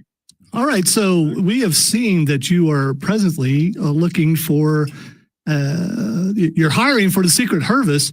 What exactly are the prerequisites to be a member of the Secret Service? So I'm assuming that you didn't read my briefing that I sent out to the entire universe, but obviously slaying is a requirement. Protecting the one and only me, another requirement. Knowing how to order my coffee just the way I like it, which now includes protein foam from Starbucks. You know, honestly, how much time do you have? I could go on forever. There's a lot of requirements. That's why I've picked the best of the best in Alba and Piper. I respect that entirely, Chelsea, and I submit for your approval, and I am fine with the answer either way. We tried to get the video going before. It didn't work. I hope you notice I broke out the outfit. Like, I broke out the black suit and tie. Is there possibility, even if it's for only Friday night in Greenville, for like an honorary position in the unit, if I am indeed willing to stand between you and whoever in order to join the agency? Are you willing to beat Julia up with me? I don't know how it's going to come across in Greenville, South Carolina if I was to join in, but yes. Well, then immediately no, pal. Immediately no, because I'm after one thing and one thing only, and that's to become 2 belts Chelsea. And this Friday, if I do not beat Julia, I am not 2 belts Chelsea. So I'm sorry, but unless you kind of get on my same wavelength and join the agenda and the campaign, you can't be a agent. All right. See, I think the real reason why she is saying no to you is because you couldn't do the intro. That's what I'm going with. There's a couple of reasons, you know, but I'm trying to be kind. I'm working on kindness this year in 2025. So I've got about 2 or 3 months left. So we're starting now, you know, I'm shutting my mouth. Well, yeah, I mean, you're going to finish strong. So we have seen online about the new house. How much space are you giving your husband, Matt Cardona, for his action figures? I mean, look, we searched for a new home for 2 years and could not find anything that suited his action figure needs. So we had to build a damn house ourselves. And when I tell you his toy room is the size of 2 bedrooms and a bathroom, I am not being dramatic. I need you to know, unfortunately, as a couple of nerds, we both immediately respect that. Chelsea Green, see, that was, I almost did it on accident. Chelsea Green, WWE superstar, joining us here on the Rob Brown Show and the Fan Upstate, seeking to gain back the WWE Women's U.S. Championship. Let me ask you about that, Chelsea Green, because you are, of course, and obviously not just the first, but the longest reigning and the greatest U.S. champion, and you must defeat Julia to prevent her from becoming longest reigning. When you won the belt for the very first time, and you were the first woman to carry that belt, you had the opportunity not just to reach a standard, but to set a standard for that belt, a belt that obviously matched on the men's side, that has a lot of history. You have the chance to start the history with this championship. Did you feel pressure by that? And do you feel like you accomplished that in your time? And do you think you can elevate when you win the belt back from Julia? So I'm just assuming that all of that was a rhetorical question, because everything I touch turns to gold. Even the gold that I touch turns to gold. So really, I have zero fear about the trajectory of my career and the 2 belts that I'm going to hold after this Friday in Greenville. I think that we can only go up from here. And, you know, Ethan and I have, in a matter of 3 days, elevated the AAA mixed tag team champions, or championships. We've elevated those. You know, we've brought them back from Mexico. We've given them an appearance on NXT in the United States. And I'm planning on doing that with the United States title yet again. I'm going to hold the 2 belts, travel around the world, be the face of WWE, and I mean, really give a meaning to the word champion. All right. Speaking of words, you know, some people don't believe in magic. I do. I am curious if you say certain words, something would happen. Why do you say his name? Why do you say his name? Look, I didn't really know who this Joe guy was before, but I've learned. After last night, I'm educated. Ethan Page has taught me. We've got some ground rules now. We will no longer be saying his name. And yeah, that's that. I never want to see him or his tiny little pipsqueak sidekick girlfriend again. Have you managed to successfully get all of the stuff out of your hair? Because it looked abysmal, and I imagine that was like a multi-hour process to get back to Chelsea Green standards. Have we arrived? Well, if your video was working, you would see that I look absolutely stunning this morning, and that's thanks to numerous showers last night. Not just 1, 2, but 3 showers, a lot of clarifying shampoo, and yes, time spent scrubbing places I never thought I'd have to scrub, okay? Yeah, okay. Chelsea Green joining us here on the Rob Brown Show on the Fan Upstate. Let's talk about what happened in that moment. You have, and in that moment, and obviously millions more leading up to it, you have over the years become someone who takes over every camera that you stand in front of, and it doesn't matter where you are in the building, whether it's in the ring or in backstage, having interactions, doing interviews with Kathy Kelly and whoever else. You have been absolutely phenomenal and iconic in taking over those cameras to the point that it feels to me like, and I'm guilty of this, you're beloved by everybody and can get away with whatever you want, no matter what it is that you are doing. Is that au natural, or have you practiced that to be able to make it a part of what elevates you to the status of Le Campion? Le Campion. I love how that sounds. I truly was born with the gift of gab. My husband would say that. My family would say that. My friends would say that. Everyone in school would say that. But there is something to be said about just practicing and honing your craft. And, you know, I've always been very proud to kind of have that skill as a public speaker. And so acting class has elevated that. Promo class in NXT helped that. Having zero fear and 100% confidence, maybe a little bit of delusion helped that. But, you know, I love that they give me the microphone, that they trust me creatively with those moments. And so I never want to let them down in that aspect. And if that's what I can bring to the table, then I need to do it the best I can possibly do it. So every time I go out there, I just make sure that, you know, no matter what, I've got kind of like a fail-safe backup plan for if things go awry. And I think Ethan Page is the exact same way, and that's why we get along in that aspect. We've had the honor of interviewing quite a few WWE superstars, and I love to ask this question. You've traveled all over the world. What crowd overwhelmed you with how loud they were? Oh man, I mean, I would even say last week at in Monterey for AAA, I really would say like Mexico is an insane crowd, but it's hard to narrow it down because we were just traveling through Europe, and the Europe crowds for wrestling are a lot like the European crowds for football. And so they have a lot of amazing chants, and it's really fun and interactive.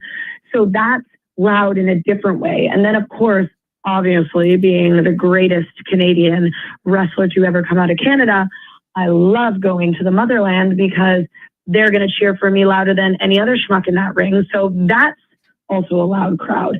So really anywhere but America. What is it like to be in this spot where you are obviously the greatest Canadian wrestler of all time?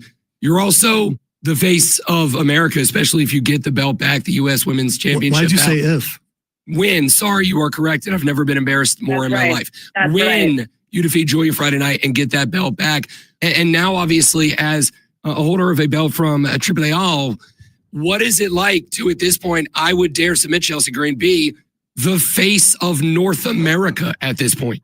What are you asking? I blacked out after you didn't say the proper sentence. I'm sorry. Yeah. It is fair. Allow me to try that again. When you get the championship back from Julia, when you become the first two-time U.S. Women's Champion, when you become a belt holder from Canada in the United States and in Mexico, bringing those belts back, what is it like for you to become a wrestler who is not just but the face of the entire continent of North America?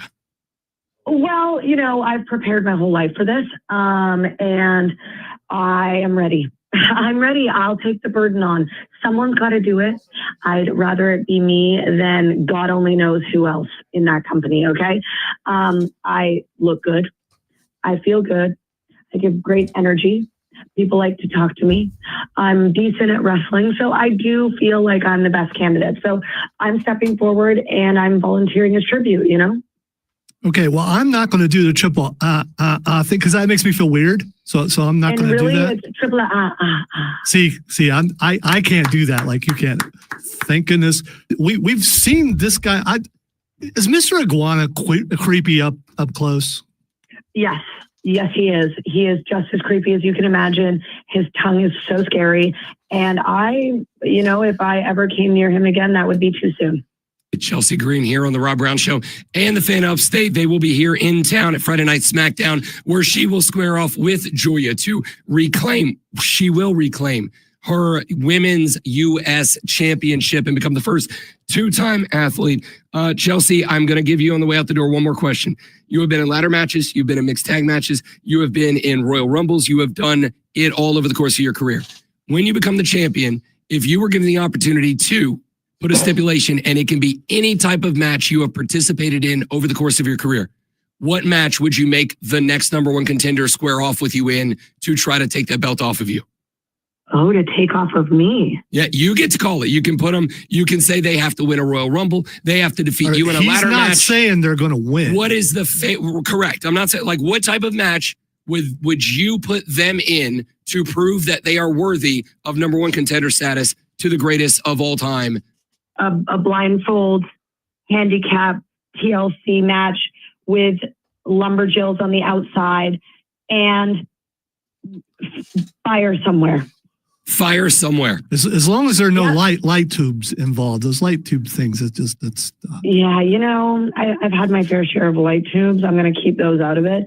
But fire, definitely lots of fire. Chelsea Green joining us here on the Rob Brown Show and the Fan Upstate Friday Night SmackDown at the Bon Score Wellness Arena coming up this Friday. She is one half of the Lucha Libre Triple Worldwide Mixed Tag Team Champions. She is the first ever WWE U.S. Champion. She is soon to be the first two-time U.S. Champion and the fourth overall. She is a former WWE Women's Tag Team Champion, and she is the greatest wrestler on earth. Chelsea Green, phenomenal to have you on the show. Thank you for your time. Good luck on Friday night. We'll be there to watch you raise a belt again.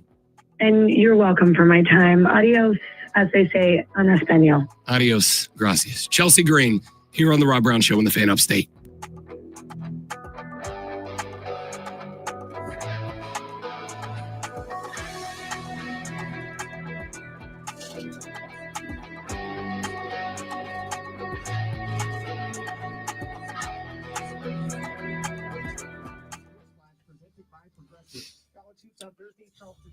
Hope you guys enjoyed the interview. You got to take it down because you got to get Lulu.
Yes, and we'll see if we can get Lulu plugged up here in just a few minutes from right now. We'll talk to her about everything going on in Columbia, South Carolina. Jade Cargill, WWE Women's Champion, coming on board with us in the next segment of the show at 8:40. Rashad Beard of the Panther Nation podcast will be joining us. We'll talk to Rashad about the shock win over the Green Bay Packers on the road at Lambeau Field this past Sunday and get you set up for the Panthers moving forward. This team on a win streak. Bryce Young has started. They, of course, took that big loss to the Bills a couple of weeks ago, but Andy Dalton got the nod for that game. In games that BY has started, the team on a 4-game win streak with wins over the Dolphins, Cowboys, Jets, and Packers. Now, in fairness, you can make the argument that the fact is, objectively, the most quality win is on the road at Green Bay.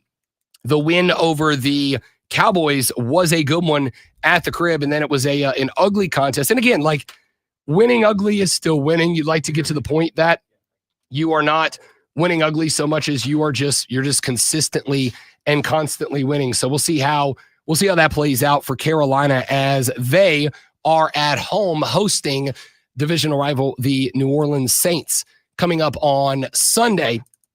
Interested to see what that game looks like after the Saints just traded Rashid Shaheed away. He is now a Seattle Seahawk. That was kind of their most trustworthy wide receiver. They also moved on from Trevor Penning. He got sent to the Los Angeles Chargers, pardon me. Penning was an interesting one, man. You're talking about an early round draft pick that got traded away for a 6th rounder. Penning is a dude that was bad in pass protection, average at best in the run game. But I also look at a New Orleans Saints team that has not really developed a good offensive lineman dating back to Willie Roaf, which is freaking infuriating. We'll see if they're able to get their game stepped up and play with the Panthers on the road. But listen, the Panthers have an opportunity here to get to 6-4. They have an opportunity here to get 2 games above 500 for the first time in a very long time. But most importantly, they also, with 6 wins, have an opportunity to potentially have this division right there in the mix. If Tampa Bay, who is at home but against the Patriots, and again, the Patriots are a very interesting team. They are currently 7-2, are New England, but they haven't looked great in a game or two so far this season. They did not look great in their win over the Falcons. They did get it done. They looked okay against the Browns. They looked okay against the Titans. They did not look great against the Saints. Took them a while to pull it away, but they did beat Buffalo. They did beat those same Carolina Panthers by a lot of the points. So with all of that being said, if the Patriots knock off Tampa Bay and if Carolina knocks off New Orleans, that would create a world where the Carolina Panthers are 6-4. The Tampa Bay Buccaneers are 6-3. We're talking about a half-game difference in the division, but with an equal amount of wins. And Carolina is still a couple of weeks away from the bye. So there's a lot of possibility here. There's a lot of opportunity for this team to really do something special. And this weekend against the New Orleans Saints will, I think, give you a pretty good indication. Look, this is a game to me. This is a game that the Carolina Panthers need to establish something, right? Like that win over Green Bay, it's a good win. It's a very good win. It's also, I think we have to acknowledge, it did not look, and again, against a very, very good defense, offensively, they did not look great. I mean, they got carried once again by Rico Dowdle. Bryce Young with, 111 yards or whatever. BY did not look like he was dicing up any and everybody that coulda, shoulda, would have been diced up, but he was putting the ball where it needed to be. Again, smart, efficient, whatever. And I think there is something to that. So we'll see how that plays out. I am intrigued to see what Carolina does. So they establish themselves at 8:40 this morning. We will talk to Rashad Beard of the Panther Nation podcast. We'll get his thoughts on all of this and see what he thinks about the New Orleans Saints hosting or taking to the road to take on the Panthers and how much a win over a divisional rival would matter.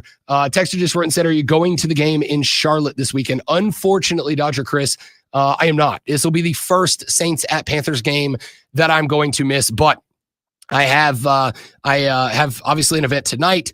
I've got a show tomorrow. I have got another gig tomorrow night that I've got to do. And the wife and I we're actually going to go meet. We've got a couple of very dear friends that are out of towners that are actually going to be in Asheville on Sunday. So we are going to go up to Asheville and we are going to go watch the game with them in Asheville on Sunday. First game that I've missed. I'm kind of disappointed. I'm kind of bummed out about it. But at the same time, life just happens the way that life happens. So I will not be there on Sunday. Unfortunately. Fortunately, however, I will be, and the other part of the reason that I'm okay with it is actually is it next weekend? Yeah, next weekend I will be headed down to New Orleans, and next weekend we'll be at the Saints-Falcons game, as a matter of fact, down at the Superdome. So effectively, we traded a game, Saints at Panthers, so I could take my wife to her first Saints game at the Dome. And on top of that, like, honestly, unfortunately, I just don't see a world where the Saints are going to Charlotte, especially after the trade of arguably the best receiver. I mean, on paper, Chris Olave is the best wide receiver. Unfortunately, I think Chris Olave has largely checked out. I think Chris Olave has checked out this season, which is it's not understandable. You want a competitor, and it does concern me a little bit for the long run. But at the same time, like, the passing offense has been garbage. He hasn't helped it, but it's not been good. So, like, I don't like it. I don't appreciate it, but I get it. And we'll see what, if anything, changes about the Saints, as, again, they are on the road at Charlotte, at Carolina this weekend. But I will be back in New Orleans for the Saints-Falcons game. And let's keep it a buck if we can and if we shall. If the Saints are going to win a divisional game, it's going to be at home against Atlanta. It's not going to be on the road at Carolina. So we'll talk more about that perhaps when we get closer to that game. Then we got a stacked, locked and loaded college football slate we've got to get into. So when we come back here in about 10 minutes, current reigning WWE Women's Champion JADE CARGILL is going to be in studio with us. We will talk to JADE about her defeat of Tiffany Stratton on Saturday Night Main Event this past weekend. We will talk to her about her time as a two-time WWE Women's Tag Team Champion. We will talk to her. She is also, by the way, the reigning Queen of the Ring. And we've got to talk about that. We'll also get some thoughts. And listen, I'm not saying that Lonzo and I have the opportunity to be influencers here.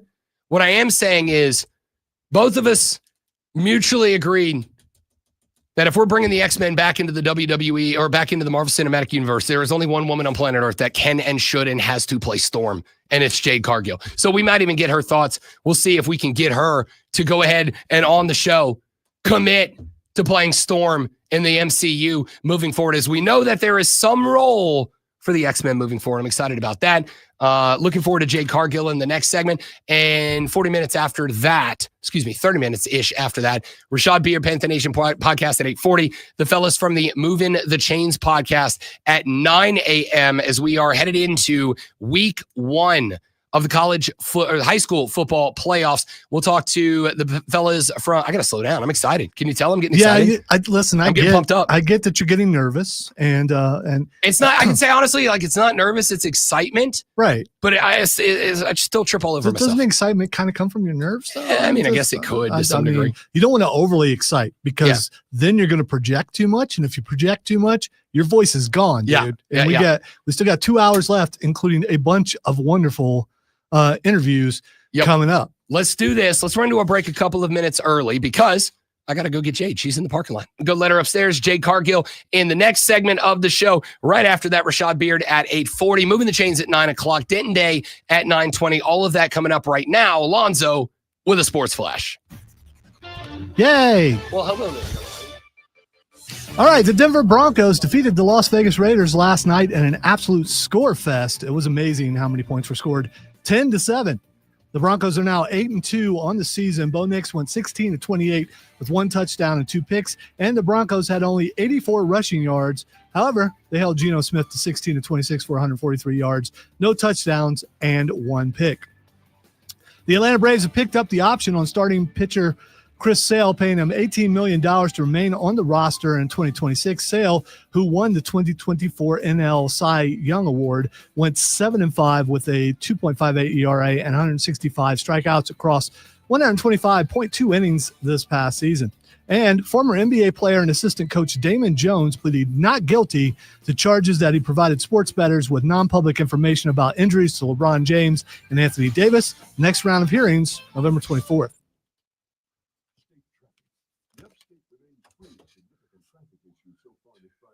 Southbound 85 is below posted speeds between Spartanburg and Greenville, but you know to expect that. There are no major delays, however. Traffic downtown's Greenville and Spartanburg is light. Southbound Highway 14 has a couple of brake tappers from I-85 down to Five Forks. From the News Talk 98.9 WORD Traffic Center, I'm Bill Brooks on the Fan Upstate. Our friends at Ingalls are at it again, helping those in our communities. Now through November 18th, Ingalls Markets are teaming up with American Legion Post 3 here in Greenville to help folks in the area have a good Christmas dinner. Between now and November 18th, please consider buying a $5 icon when you check out at any Ingalls Market. Be right back, guys. Upstate American Legion Post 3 has been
For an official Rob Brown lockdown.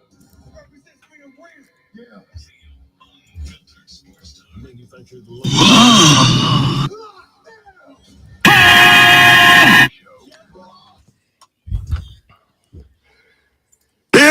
Yeah.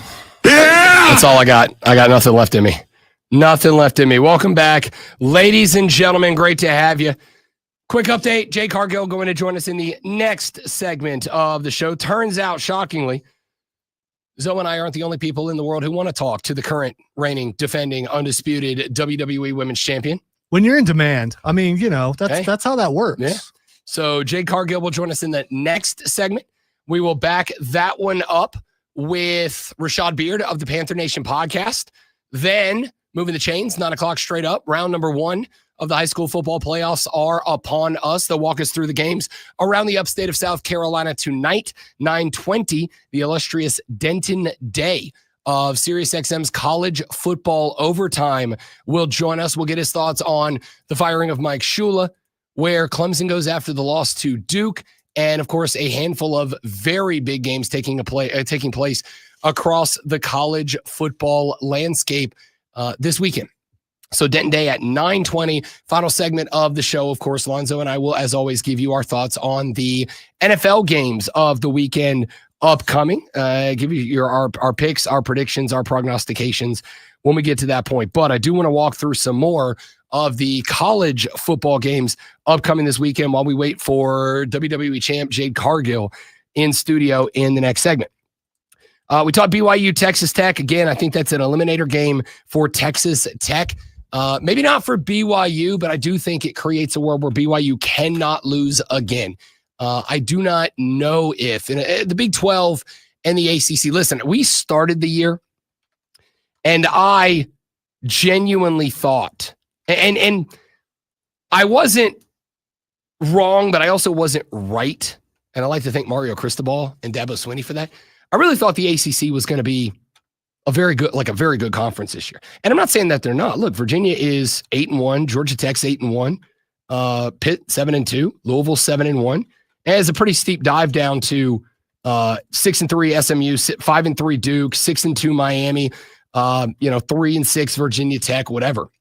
I really thought that the top, but that was also somewhat reliant on there's no way that Florida State is going to be a 4 or 5 win football team again this year. There is no way that, again, Miami may not be done losing. I think the schedule is pretty easy the rest of the ride for them, but at 6-2, like they're not what a lot of people thought they were going to be. Georgia Tech's what I thought they would be. I thought Virginia would be like above middle of the pack, but not great. I didn't think 8-1, 5-0 in conference for Tony Elliott's squad. But of course, Clemson took a dive. SMU took a dive. Duke lost the game against Tulane. Outside of that, like it's not an unfortunate set of L's for Duke, but it's not what you want them to be. The ACC is not what I hoped that it would be. And the Big 12 is in that same boat. So if that is the case, then I look at this and think, as Heather Dinich said yesterday on ESPN, the ACC is shaping up to be a one-bid league. Like it may just be their conference champ. Now, I will say, if the two schools in conference that are at the top of the list right now in Virginia and Georgia Tech both win out, and they are both 11-1, and the loser of that game is 11-2 with a conference championship appearance, and the winner is 12-1 with a conference championship win, I think that there is a chance that you could get 2 in. Maybe the last one is like the 11 seed ahead of the Group of 5 champ that checks in at number 12. But like I said, I also think that there's a chance that the Big 12 and the ACC could both be one-bid leads at this point. You were looking at a Big 12 that includes BYU and Texas Tech both inside of the rankings, but you don't find another Big 12 team until 7-2 Utah, and I don't think Utah's got the gas behind them. Like this is one of the problems that you have specifically, I think, in the ACC. One of the big problems that you have in this spot is going to be that the rest of the conference, by not living up to what we wanted it to be, the rest of the conference makes everybody's conference resume and therefore overall resume look weak by comparison. So when you talk about the fact that 7 and 8 are Big 12, but you don't have another Big 12 till 13. And honestly, outside of the ACC champ and the G5 champ, I'm not saying that nobody from 13 down can get in. I'm saying it's going to be real tough. Like, you're going to have to do some damage down the stretch.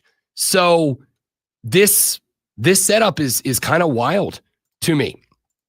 So that game is a bit of an eliminator game, in my opinion. There are some other ones that I am very interested in. Look, last week, and I've got a couple of clips. I don't know if we're going to have time for them today, which I'll feel bad if we don't, because it'll be kind of a waste. But Deion Sanders this past Saturday, after their loss, prevented Colorado players from doing post-game press conferences. He shut the media out after they lost 52-17 to Arizona. You'll remember they lost 53-7 the week after that at Utah.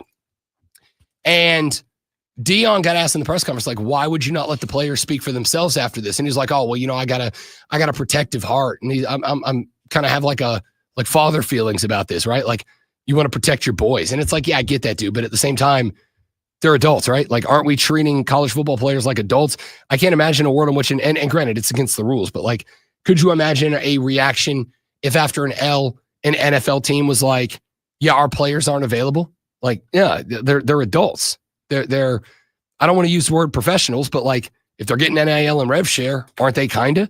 So I find that interesting. What if they reverse that? What if a coach on either the NFL or college football said, hey, they don't deserve to be out here with the way they played. I'm not going to let them come out here and get their spotlight. They need to get back on the field. They need to concentrate. They need to work harder, and maybe then they'll deserve to be out here. That's a good question. I got to tell you, like, hypothetically, would you feel the same way if they did that? I can say I don't know the answer to that. Like, on one hand, that's a pretty football dude thing. On the other hand, you know me, I'm a cynical son of a gun. There's a spot that I think I would look at that and be like, dog, really? Like, I don't know. I think I would feel the same way. I think my response would be like, the fans want to hear, they want to know what's going on. Why is it happening from the perspective of the guys that are playing? I don't know. I feel like the answer would be yes. I'd feel the same way, but I don't know. Looking down the rest of the college football schedule, Ohio State at Purdue, the Buckeyes favored by 30.5 points in this one. I believe that Ohio State has covered in every game except one so far. I think the one they covered, or they didn't cover, they missed by the hook. So they'll have to win by 31 in this one. This one is in West Lafayette, Indiana. Should be no problem for the Buckeyes. The Citadel at Ole Miss, no line even offered on that game. Like Ole Miss has got to win that game by all the points because, and we talked about this, Ole Miss maybe has the easiest path to the playoffs of any team that is currently in a playoff spot right now. But I also think that means that Ole Miss likely has the least runway of any team. Like, I don't think there's another loss for Ole Miss available outside of a conference championship game to allow them in. And again, even that might be a question mark because the committee has told us in years gone by, assuming we believe them. The committee has told us in years gone by that a team that plays in and loses their championship game will not fall, well, in case of extenuating circumstances, will not fall behind a team that does not participate in a conference championship game at all. But there's going to be a lot of teams that do participate in conference championship games. Would there be enough if Ole Miss was to take another L? And it won't be to the Citadel, pardon me, but if they were to take another L in the regular season and they don't make the SEC title game, would there be enough teams behind them that could push them out and they be the first team out after the G5 champ goes in? That is very much on the table. One of the more interesting games of the week, Texas A&M at Mizzou. This game opened at A&M -5.5. It is now at 6.5. I have seen it as low as A&M -7. It is now at 6.5, meaning a little bit of late money coming in on Mizzou, which I got to be honest, like, I don't understand. I talked about this game on Tuesday night with Ryan Horvath on BetMGM tonight, and he was like, Brad asked about it, but I was talking about it with Ryan. And he said, is there enough here with that big of a spread? And I said, is 6.5 really a big spread for A&M? Granted, it's at Mizzou, and granted, the other Columbia has been kind of a tough place to play this year. But like, you know me when I talk about games, when I'm breaking down games, when I'm handicapping games specifically. I look at numbers. I'm looking at offensive and defensive rankings. I'm looking at passer ratings and pass defense ratings, run game ratings, run defense ratings. I'm looking at all of that. And usually somewhere in there, there's a number that I go, okay, this is pushing me in that direction, or it's pushing me in that direction, but I don't know if it's that big, whatever. This one, there's not. Like sometimes to me, the obvious thing is the right thing. The obvious thing is the right thing. Mizzou with a third string quarterback getting the start, who has played just a handful of snaps at the college football level. I don't see how they hang with A&M. I don't see how 6.5 is the line. Number 9, Oregon at number 20, Iowa. Oregon's only favored by 6.5 in this one too. Now we know what Iowa is, and we know how Iowa likes to play. Iowa's a team that is not going to be explosive offensively. They are a team that wants to bog these games down. That's not to say they can't score. They put up 37 at Wisconsin. They put up 25 at home against Penn State. They put up 41 against PJ Fleck in Minnesota. They can score this year, but they want to bog this game down. They want this game to be boring, slow, a slog, obnoxious. I think Oregon's going to win this game because this is a crucial closing set of games for the Ducks. The Ducks right now are outside of the Big Ten championship slot and looking in.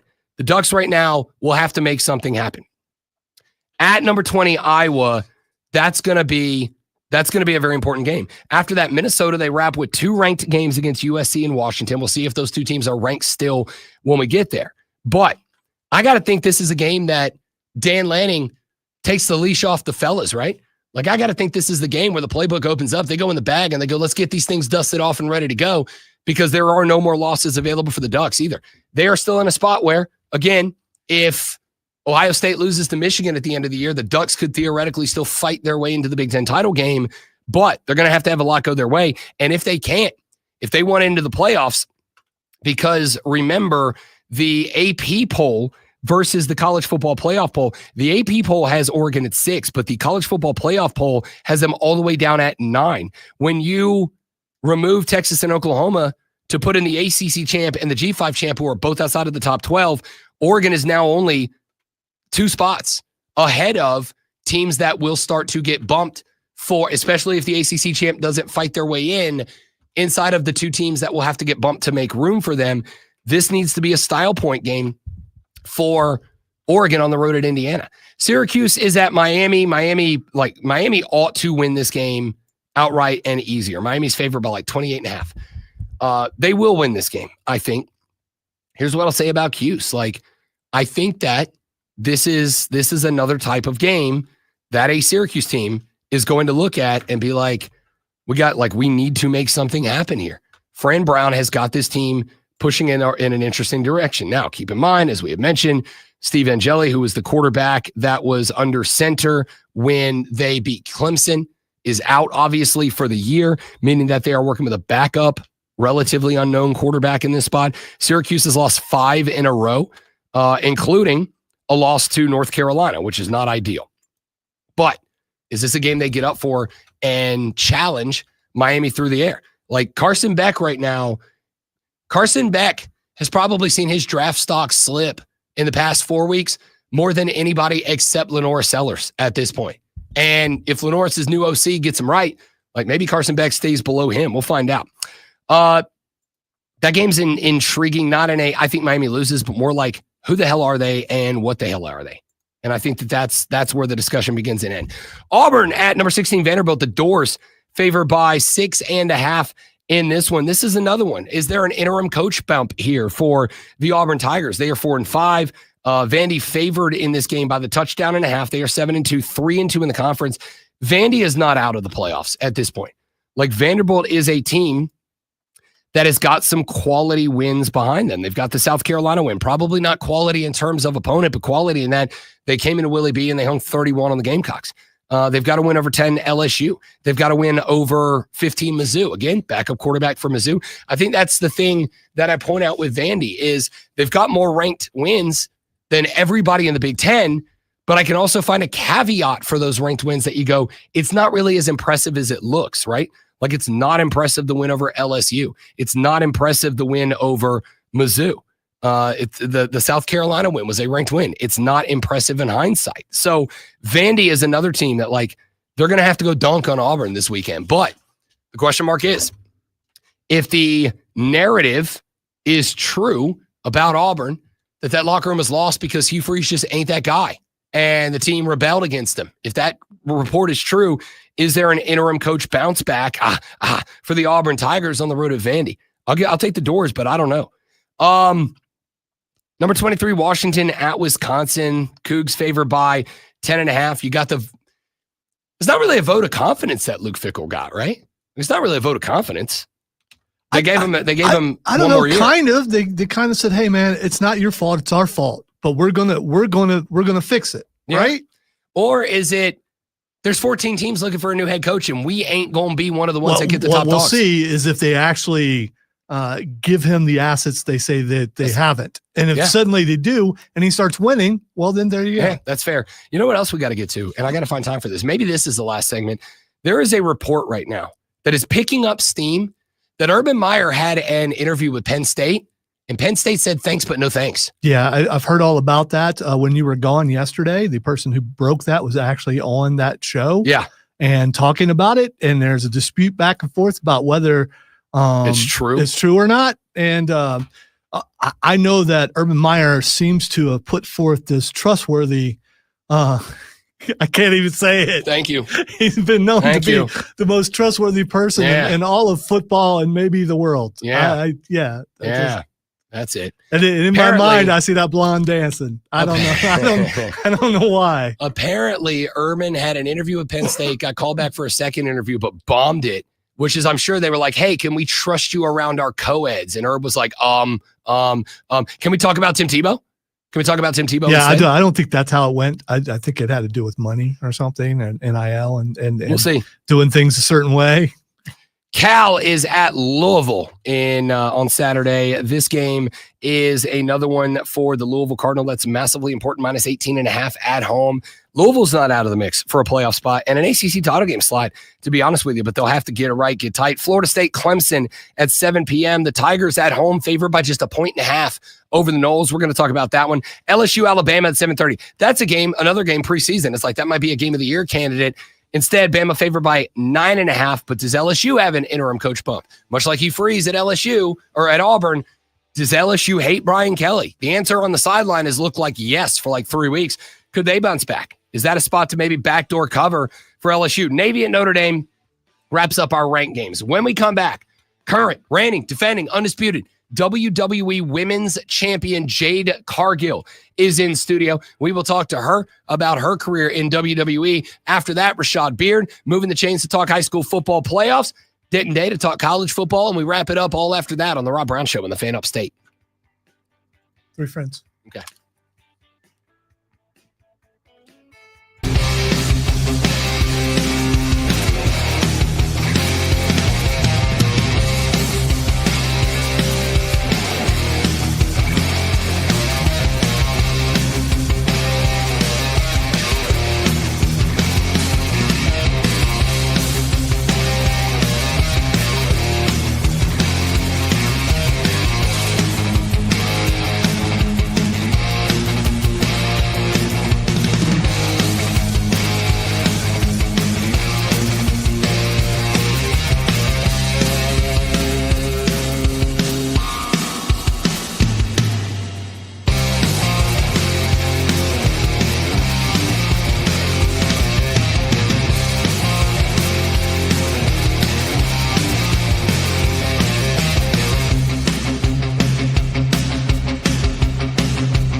Welcome back, ladies and gentlemen, the Rob Brown Show on your radio. It is the Fan Upstate Rob Brown, the Curtin Alonzo, and you are now joining us in studio.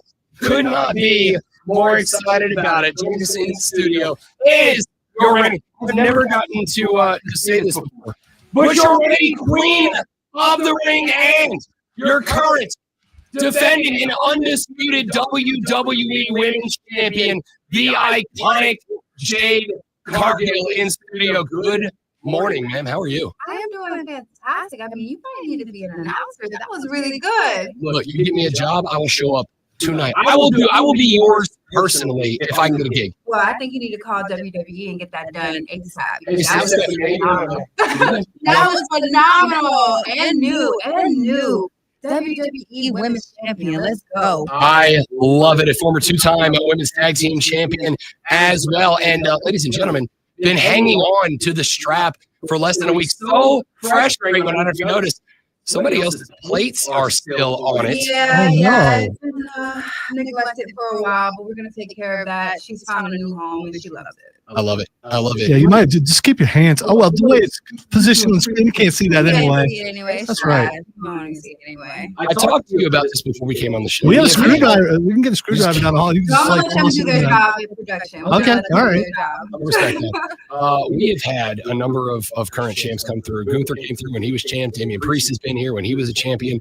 And all the fellas predominantly, like, they carry their title in a backpack. You rolled up into this son of a gun with that bad boy on the shoulder just to show it off. Talk to me a little bit about what it's like to go day to day as the WWE Women's Champion. Oh man, I mean, I'm just starting, right? But listen, I have always had champ written all across my forehead, my body, my everything. That's what I am. That's what I do. It feels astonishing, you know. I'm here to raise the stakes. I'm here to elevate this title. That's what I plan to do. That's what I'm going to do. And I don't want to carry my baby in the back. I don't want her suffocated. This is my child. This is legacy. This is going to do nothing but elevate the women's division in the women's locker room. I'm not hiding her. Why would I do that? I love it. Yeah, you absolutely should not. Speaking of not hiding, I want to say my favorite entrance in all of WWE is your entrance. How much input did you get in making that come to be? I would say probably 40%. Hunter is very creative when it comes to our entrances. He is very hands-on. He wants the best for us. He understands the whole production of things and what they can do and what they cannot in certain arenas. So I would say he would have the majority of his hands into my entrance. I didn't think it was going to be that awesome. I didn't want to see on the big Tron how astonishing it was. I was like, oh my gosh, this is great. Because at first it was like, this is kind of, it's different than what I'm normally doing. I'm used to like moving a little bit, swaying a little bit. So the fact that we wanted me to have more stature and just have more posture within that, I was proud to do it. I was excited to do it. So it is undeniable that when you are on a camera, the kids call it aura. Oof. You have it every time you come on a camera, and it is from the entrance. It is into the ring. It is the outfits, the Halloween costume, absolutely electric, by the way. Thank you. How is that just something that's like part of you? Is that something you've had to work on, develop this ability to just whenever you're on the screen, be the centerpiece? No, it's something I've embodied my whole life. I just had people around me that just breathe so much life into me. I think it's just something you're born with. And that's what separates me from a lot of people. On top of that, I think the word aura has been overused. Thank you. It's been overused these days. Everybody has aura these days. What it needs to redefine the word aura these days because it's been overused lately. So we've had our truth on, and we ask him how he stays in the kind of shape that he's in. You're in amazing shape. How is this? Our truth told us he's been that way since high school. Is this something you had to work towards, or is this? Yeah. Ooh, I would say it's genetics in play, but also I work my butt off. I'm in the gym 5 days a week. I'm in there 2 hours, Monday, Wednesday, Friday, I do the lower half, Tuesday, Thursday, upper half. I do cardio 4 days, and that's not even counting what we do in the ring. I eat fairly well, but understand, like, if I eat that cookie, I make sure I get up the next morning and I'm working it off. So, I take it seriously, guys. So what you're telling me is right now the only difference between me and JADE CARGILL is that I don't do anything after I eat the cookie. Yeah, that sounds about right. Okay. That sounds about right. She just ate forever. Something. My metabolism is going to continue to slow down, guys. And cookies taste good. And she said she said a cookie. Okay. Not a bag of cookies, not like a whole. No. Jade Cargill, you drove here, you said this morning from Atlanta because that's home. Lonzo's from the OHIO initially. I've grown up in the Southeast.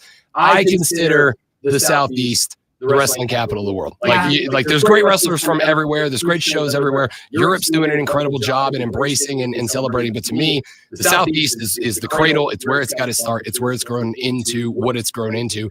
What is it like for you to be centered in Atlanta, but to see Greenville, South Carolina selling out the Bunscore Wellness Arena and all these great Southeastern venues that have so much history behind them, to be able to step in as the new women's champion, add your name and your face to all history in the Southeast over the years? It means everything, and being that I'm actually a Florida native. So being that I'm from Florida, just like having my name in history books and make the world to me, I want to do nothing but enrich the community and to add to all of that, the Rose family, everybody like that. I want to do nothing but enrich the youth. It means the world to me, to be honest. As a little kid, the only way that my grandpa was much older than me, the one way that we really connected was with wrestling. I would go over, he was bedridden, but I'd go over every Saturday night, every night wrestling was on, and I would sit with him and we would watch wrestling and talk wrestling. You got into wrestling a little bit later. When did the bug hit you and get you where you knew that, hey, this is something I need to do? Growing up, I watched wrestling like everybody else. I seen China. So I grew up, I used to actually get picked on about my stature and my size. And I seen someone like China go out there and have that aura and just own it. And I was like, oh my gosh, I've never seen a woman that looked like similar to me because I'm a kid, right? But the fact that she was out there, she was owning it, I just never seen a woman of that stature. And I was like, I want to do this. But again, I got away from it and I went off and played basketball. Mark Henry found me and I went to a tryout and I wasn't naturally good at something for once, but I love to take a challenge. I was like, okay, this is great. This is something I'm not naturally good at. I'm going to keep it going because I love to take a challenge and that's what I've been doing. So I want to talk about a lot of that. Mark Henry, let's start there. Is a friend of this show. We've had him on many times. Hung out with him at SEC Media Days down in Atlanta, as a matter of fact. Love that guy. He has always been just incredible. He discovered you. He got you started. Talk to me about that relationship with the world's strongest man and how he helped turn you into the modern WWE Women's Champion. He is my wrestling father. If anything goes wrong, he will call me out. He will not let me breathe. And he's like, he's someone I can lean on if I feel like, things are hitting this man. He's someone I go to for advice. But also, he's very smart and very hard on me because he wants me to be a great. And, I'm a reflection of him. And he would have never co-signed his name on my bill if he felt like I couldn't stand up to the odds. So our relationship is very tight. Like I said, he's my wrestling father, and like I said, I would never fail this man ever. I love it. WWE Women's Champion Jade Cargill here in studio on the Rob Brown Show on the Fan Upstate. You mentioned a minute ago being the women's champ and having in China, who was one of the greatest of all time, somebody that you could look up to and see yourself in. I have thoroughly enjoyed the increase in diversity in wrestling. Women's wrestling are main eventing WrestleMania at this point. We are seeing wrestlers from all over the world now flock to WWE. It's an international roster, and there's representation for everybody. How important is it for you as both a superstar and as a champion to be that reflection, whether it's for women in wrestling, it is for Black women in wrestling, it is for whoever might see a little bit of themselves in you like you did in China? Does that enter your brain when you are performing, and what does it mean to you? All the time. I mean, as a Black woman in wrestling, I feel like you could say like I'm a minority within it. And the fact that Naomi and I had a non-title match at WrestleMania, I think that was the first with no stipulation or anything. I think that was the first, and that was a great accomplishment that I put in my books, and I was really happy that we both put into our books, and we were very happy with that. At that, have the big three out there and represent all, not just little Black girls, but brown, Black, white, just go out there and be a girl, to go out there and show out and to embrace women's wrestling and then to be a part of the second women's evolution in Atlanta, Georgia this past year was huge for me. And, you know, we didn't have drawn out storylines for that show, but we went out there, we all collectively looked at each other and said, hey, we're going to go out there, we're going to make some names, we're going to kick some butt, and we're going to prove everybody wrong. Because everyone thought that show was going to be kind of like a sideshow. Like it's a sideshow. There's no storylines built up. But we, all as women, we got together and we did the best we could. And I believe that's one of the biggest or the best PLEs that we've had that year, or this year. All right, speaking of girls, I've noticed, and I don't know if Rob has noticed this, I don't know if anyone in this room has noticed this, there was kind of an attitude change last week in the ring. It was a little subtle. Do you talk to your daughter ahead of time to let her know about, you know, when this sort of thing is going to happen? No, I mean, she knew she was going to be probably on camera, but that's it. I remember when I had a match with Naya, and Naya went over to my daughter and said something to her. Nothing was prompted. She did that on her own. I love seeing her raw reacting to things because she talks a lot. Like, she talks a lot. She talks a lot. She's like, I'll do this. And she actually has promos. So I'm like, okay, let's see her authentic reaction. And I was very proud when she stood up to Naya. And Naya's not a small woman, you know, like she's a tall woman and she has big stature. And the fact that my daughter was able to stand up to her and defend me, I was so proud of that particular moment that she was able to say, no, my mom doesn't. I was like, yes, this is great. This is great. I love this for her. But no, she's not prompted for anything. I let her be her raw, authentic self. And the apple don't fall from the tree. Yeah. I love to see that. Let me ask you, outside of wrestling, and this is 1,000% me being selfish. All right. I'm really excited the X-Men are coming back to the MCU, and I know you've been throwing out a million times. Are we going to get JADE CARGILL Storm? I know she's a huge influence on you and your life. You look the part. You've got the chops. I know you can't promise me it's going to happen, but promise me it's going to happen. I need Marvel to see this. Like, please. Kevin, listen to us. Character, literally, I want you all to understand, like, I control the weather around me in the ring. I get fans to stand up. I get them to stand down. I get them to boo for me. I get them to cheer for me. I create the weather around me. That's what I do. My entire character embodies her. If you guys can see, there's no one else closer. Like, I don't have to get a sun. I don't have to get any of those things. This is what I do. I breathe it. I'm here, Marvel. I'm ready. Listen to us, Kevin. They don't have to much. They don't need all that extra stuff. What is it, GCI? Whatever. CGI. Yeah. CGI. Thank you. CGI. We don't need that. This is natural. This is it, guys. We don't need none of that. And the last I checked, they're still filming a lot of that in Atlanta. So I mean, I know. I heard they're moving to UK too. I don't know why. Well, it's too bad you're not used to traveling all over the world. Exactly. And I'm pretty sure WWE would love that. Yeah. So would we. JADE CARGILL, current WWE Women's Champion, joining us here on the show. She picked up the strap off of Tiffany Stratton last Saturday at Saturday Night Main Event. She will be in Greenville, South Carolina for Friday Night SmackDown for the first time as champ in the GVL. It is phenomenal to have you on the show. You are incredible. Cannot wait to see you tonight and where your career goes from here. Thanks for the time. No problem. You guys, like he said, check us out tonight at the Wells. Check us out at 7:30. Tickets start at $30 on Ticketmaster.com. Come check me out. Come check Cody Rose out. Come check Naya and also the tag team champ Charlotte Flair. Come check us out, guys. We're gonna put on a phenomenal show for you all. Who's next up to catch the smoke, though? Whoever wants. I mean, I'm here. I'm gracious. I get TV time. Let me give you some prime time TV. That's what I do. I get charity. Hell yeah. Charity. JADE CARGILL, WWE Women's Champion, here on the Rob Brown Show and the Fan Upstate. We are back right after this.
So I don't know. Should I count that? I mean, you're sick, but so am I. So yeah, we'll count it. It's 2-1. yeah, all right. It's 2-1 on Friday. You know what? I'll take the L today. Let me say this real quick before we move on. First and foremost, Jade Cargill's awesome. She is, and I say this with all sincerity, one of the nicest people I've ever met. Like I walked down to pick her up from the lobby, opened the door, and she was standing there with the belt, and I'm like, God dang, you are shredded. And she was just the nicest human being in the world because I'm like, if you wanted to, you could murder me. And she didn't. She was very sweet. She was very kind. At the same time, would not want to offend or offset Jade Cargill. She's very shredded. Yeah, a lot of fun. You know what? She has an infectious personality. She does. And what a joy to interview someone like that. It's someone that's not kind of ho-hum. Yeah. That she was fun and that was cool. That really was cool. And I'm gonna go ahead and say if she is cast as Storm as an X-Men, we take credit for it. Of course. Yeah, I don't even want the royalty. You can tell she wants it. She wants it really bad. Yeah, it's fantastic. Yeah. Phenomenal interview again. I wanted to ask her about the cut, but I didn't want to get hurt. It's fair. I also wanted to ask her about the feud. The one thing I will say I think I missed out on there was just for time constraints. I would have loved to have talked to her about the feud with Naomi, which was one of the best things they've done in a long time. Like her return after she got jumped backstage to show up and stare down Naomi, which is absolutely iconic. So we appreciate our friend Stephanie, friend of the show from the WWE, Stephanie, for setting that up. Thanks to Jade Cargill for coming by. Hey, shout out to Dewey on the stream for being an echo chamber of, like 40, 50 years of people saying the same thing. Yeah. Duh. Yeah. Yeah. It's it is what it is. And yet, as fake as it is, there'll be about 18,000 people packed into the Montecore Wellness Arena tonight to give their money and watch it. So, working on Rashad Beard. Hopefully he will join us here in just a moment from now. We'll have about 9-10 minutes with Rashad to talk about the Packers. If we cannot get him in here, we may shift up. Denton Day going to have to push back to the last segment of the show. He's got some car issues. We'll have Denton on the phone. So if we can't get Rashad lined up here, we'll see if we can get him on at 9:20. We've got the fellas of the Movin the Chains pod. They'll set you up for the first round of the high school football playoffs. This is tough for you, not having a voice yesterday, and just basically everything being harried to the point where it's just a little bit out of breath. It's awesome though. So let's start with I had to go downstairs to get him and bring him back up. And when we're coming up the stairs, I'm like, I don't know why this is. Why didn't you go elevator, dude? Because I'm not about to, in front of the U.S. Women's Champion, be like, stairs. No. But I mean, to being I think being a gracious host, you take them to the elevator and bring. I'm just saying. We came up the stairs. And you get elevator time. And for whatever reason, whenever we have professional wrestlers in, I just decide in my brain, I'm like, still got it. So we get to the stairs. Oh, come on. And I have there's 3 of them. There's 3 of them. So I have to open the door, but then jump in front and get up because we have another lock on the top door. So I let him in, and then I have to pass him on the stairs. I'm like, excuse me, guys. And I decide, for whatever reason, I'm going to bound up the stairs like Rocky right before he takes on Clubber Lang, just like jump to the top. We get to the top. I unlock the door. I let him pass.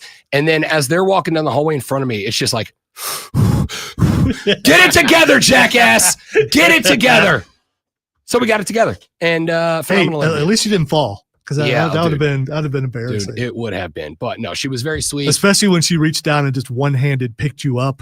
She could have one-handed picked me up if I was standing up, which was awesome. So, no, thanks to Jade. Thanks to Stephanie. Thanks to everybody for setting it up. It was fantastic. Great interview.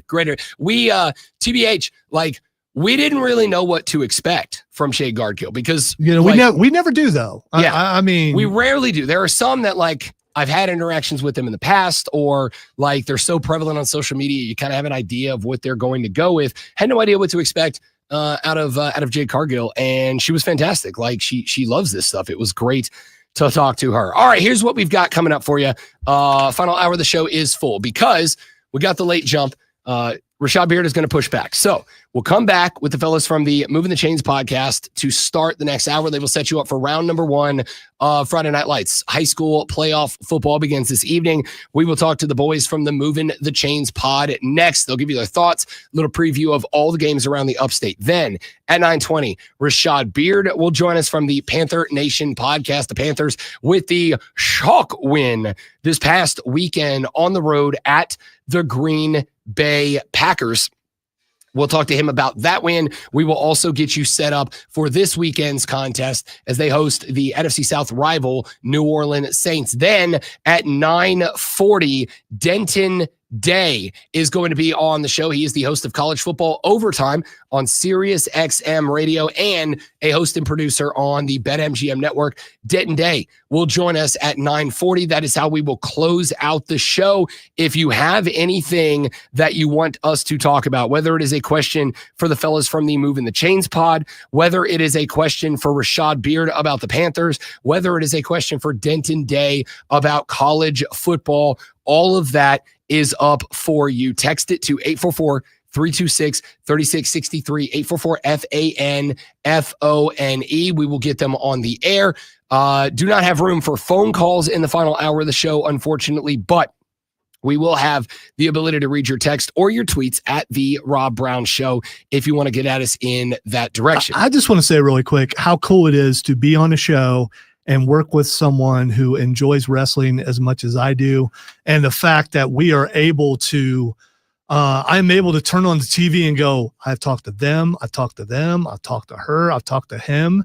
It's something teenage me, when I talked about my grandpa earlier, never would have thought in a millions of years we get the chance to do.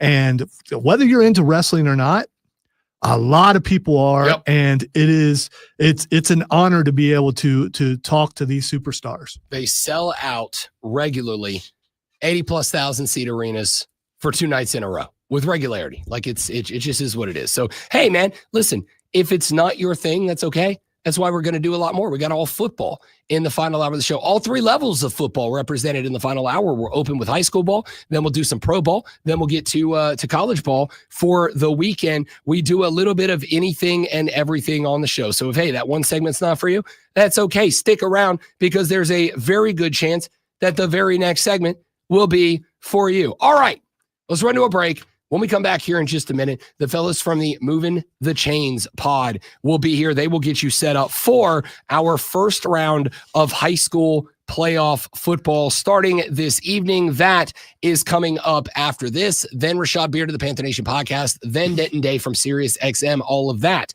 after. I was going to make another championship joke here, but I got to tell you, after standing next to JADE CARGILL, like Zoe and I are just some dudes. So here's a dude with a sports flash.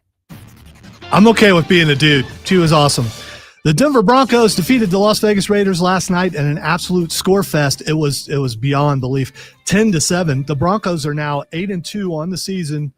Don't believe the hype. Bo Nix went 16-28 with 1 touchdown and 2 picks, and the Broncos had only 84 rushing yards. Sounds unbelievable, doesn't it? However, they held Geno Smith to 16-26 for 143 yards, no touchdowns and 1 pick. How did he not win? I don't know. The Atlanta Braves have picked up the option on starting pitcher Chris Sale, paying him $18 million to remain on the roster in 2026. Sale, who won the 2024 NL Cy Young Award, went 7-5 with a 2.58 ERA and 165 strikeouts across 125.2 innings of this past season.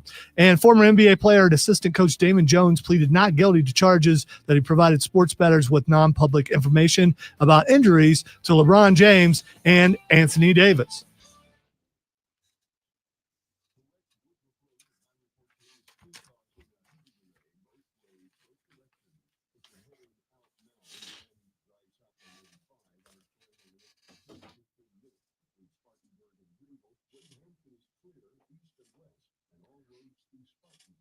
I know they did, Austin, but how hard is that to do?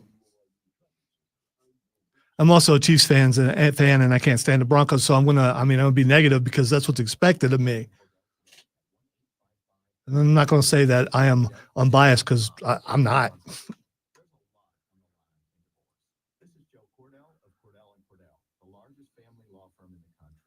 I noticed you spelled that with a T there, Zach. I just want to point that out.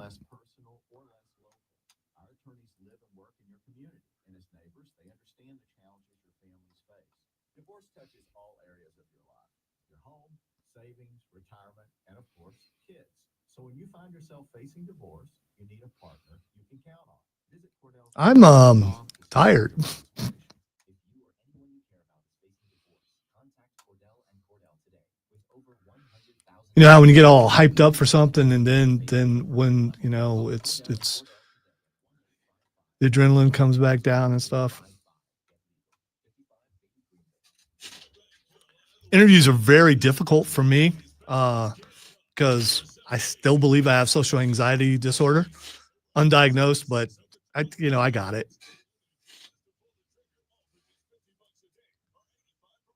Well, if you pronounce it with no T, why didn't you spell it with no T? That's all I'm saying, Zach.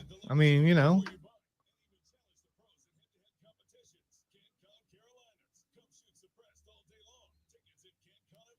Unless, of course, you're what, French? I think French people, the T is silent. Sweet.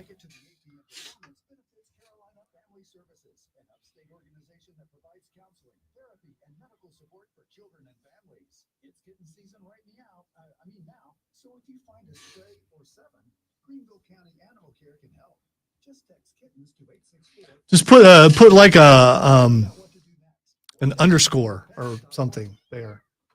And that would have worked. I mean, then I would have got it. But as far as I'm concerned, if I see the T, I'm going to say the T. So will he.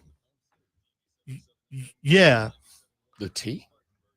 He spelled Clinton with a T. Oh, gotcha. That's all I'm saying, you know. Oops. Kevin, you handsome devil. What's up, brother? Hey, man. How you been? Good, buddy. How are you? Doing well. Nice. Did you get a haircut? That looks. I did. We haven't seen you in a while, but it looks like a new haircut. Look at the fade. Yeah. Look at the fade. Had to shapen up a little bit, you know. Now I get my haircut, once a year. So save a lot of money though. It's a year. I bet. Dude, haircuts have gotten expensive. I remember as a kid, go with my dad, it'd be like $8. Now it's like $45. Oh, somebody's dad took him to get haircuts. Must be nice. Wow. I didn't have a dad. Thanks, Rob. No, I meant my parents just did mine at the house. That's why I look the way I look. All right. We're a little early. That's all right. Yeah. Cause math we've had a hectic morning. The clock is off.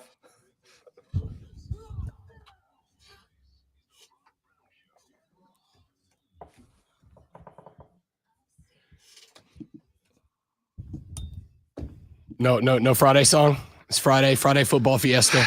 I got all excited. I was ready to Here's the thing. Here's the thing. I get no Friday song. Jade Cargill was just in studio, and I get nervous with that stuff, and I'm trying to calm down. I mean, she looks just as awesome in person as she does on the screen. So I mean, you might as well go ahead and you and I. You're ruining my Friday song. You're not going to do it. Thank God it's. Wow. I didn't want to, but you made me. At the height of the best shape you've ever been in your life. God, it's. You didn't look anywhere near like that, right? No. Absolutely not even. I did, you slacker. Yeah, okay. Ladies and gentlemen, the hashtag Friday Football Fiesta rolls on. Thank you again to WWE Women's Champion Jade Cargill coming in studio earlier this morning.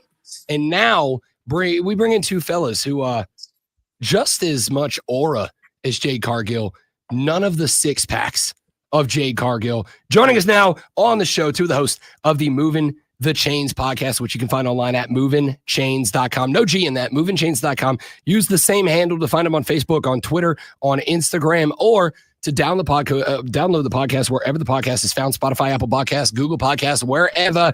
Jarrell Hendricks, Kevin Thomas. I was saying no John Epps today. We got Jarrell, we got Kev, who decided we were showing up for today. Thanks, Kevin. Hey, man, you guys are a big deal. The playoffs are here.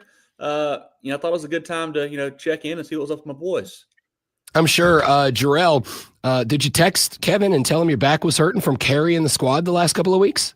I had to get a brace recently to, just pick up the slack a little bit. But, glad to have Kevin here. Big time celebrity, like I mentioned last week. Got honored at Clemson. So sometimes he feels like he's a little bit, bigger than the group. Yeah, no, I mean, listen, for most people, the name on the front of the jersey is bigger than the name on the back, but then there's Kevin. I get it. I understand it. Ladies and gentlemen, let's get into it a little bit because it is week 1 of the high school playoffs around the state of South Carolina, and a number of teams in action today, a number of teams on the bye. Fellas, I will start with this one. Tell us, for those who maybe don't know, the teams that we know the Burns Rebels are on the bye in week 1. Tell us some of the teams in the area that are in the bye on week 1 that maybe won't get addressed today, but will make their playoff debut next week. You can get that, drill, or you got it? Yeah, I'll pull it up. But yeah, of course, you're mentioning Burns. We talked about that last week during the show. I mean, it was a situation where the RPI is involved when you go into 4 and 5A. So the Rebels were able to sneak in, get that last bye week. But that's mainly the area teams that I can think of that are not playing this week. I've got it. You got Burns and Dorman in 5A Division 1. Those are the 2 on the bye. Look down at Division 2. You get Greenwood and TL Hanna. So 4 of our teams here in the upstate got the buys. The rest of the upstate one's kind of more trended towards the Rock Hill area, so maybe not really here in the Greenville-Spartanburg area. Dig it. All right, let's get into some of the teams that are not on the bye, some of the teams that will be in action tonight, fellas. We will open it up with Nation Ford at Greenville. This is a really fun game here. 2 of the better scheme coaches you have in the state. Nation Ford, first-year head coach, a name that you guys will know, Jake Bentley, former South Carolina quarterback, is the head man there for them. He's in year 1. They have a great offense, can really light it up. Kason Knupp at quarterback has been fantastic for them. Defensively, for Greenville, Scoot Watson, he's a defensive mastermind, the head coach there for the Red Raiders. They got Franklin Whitley, just committed to Florida State this week. Go Noles, Rob, as I know you're a fan of those boys. He's a great DN for the Red Raiders there. That program is really surprised this year. They don't score a ton of points, but they really play some ball control. Get after you on defense with Renrick and Whitley and Christie and that crew there. Should be a great matchup with 2 really contrasting styles there, 2 great football coaches that'll, I'm sure, have a good game plan going both ways in that matchup. Love it, love it. And oh, by the way, real quick, ladies and gentlemen, just an absolute treat is not only are Kevin and Jarrell here, but now John Epps decided 3 minutes into the interview that he would join as well. It's diva time. I'm trying to tell you, did you have to finish getting your hair and makeup done, John? I would prefer that to be the reason why, but other jobs are not as fun as this. Don't and I'm going to ask a question on your behalf. Don't they know who the hell you are?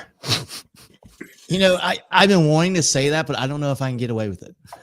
I know I can't, so I respect the guts to try it. All right, fellas, let's roll on with some of the other games coming up this weekend. Let's go to Eastside at Gaffney.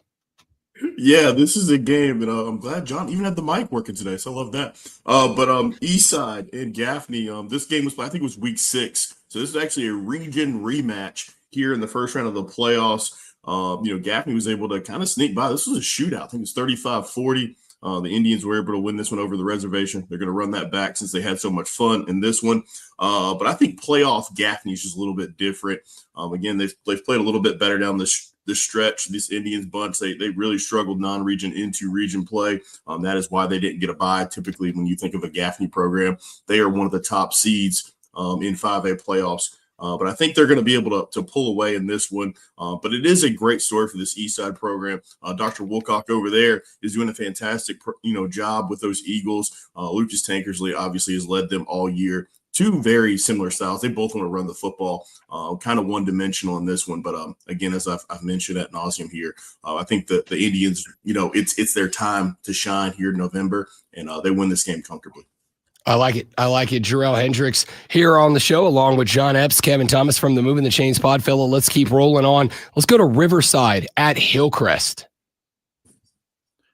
This will be a fun one here. Riverside, a team that we thought was going to be really competitive this year. Kind of started off slow, really struggled early on in the season. They've played a little better as of late.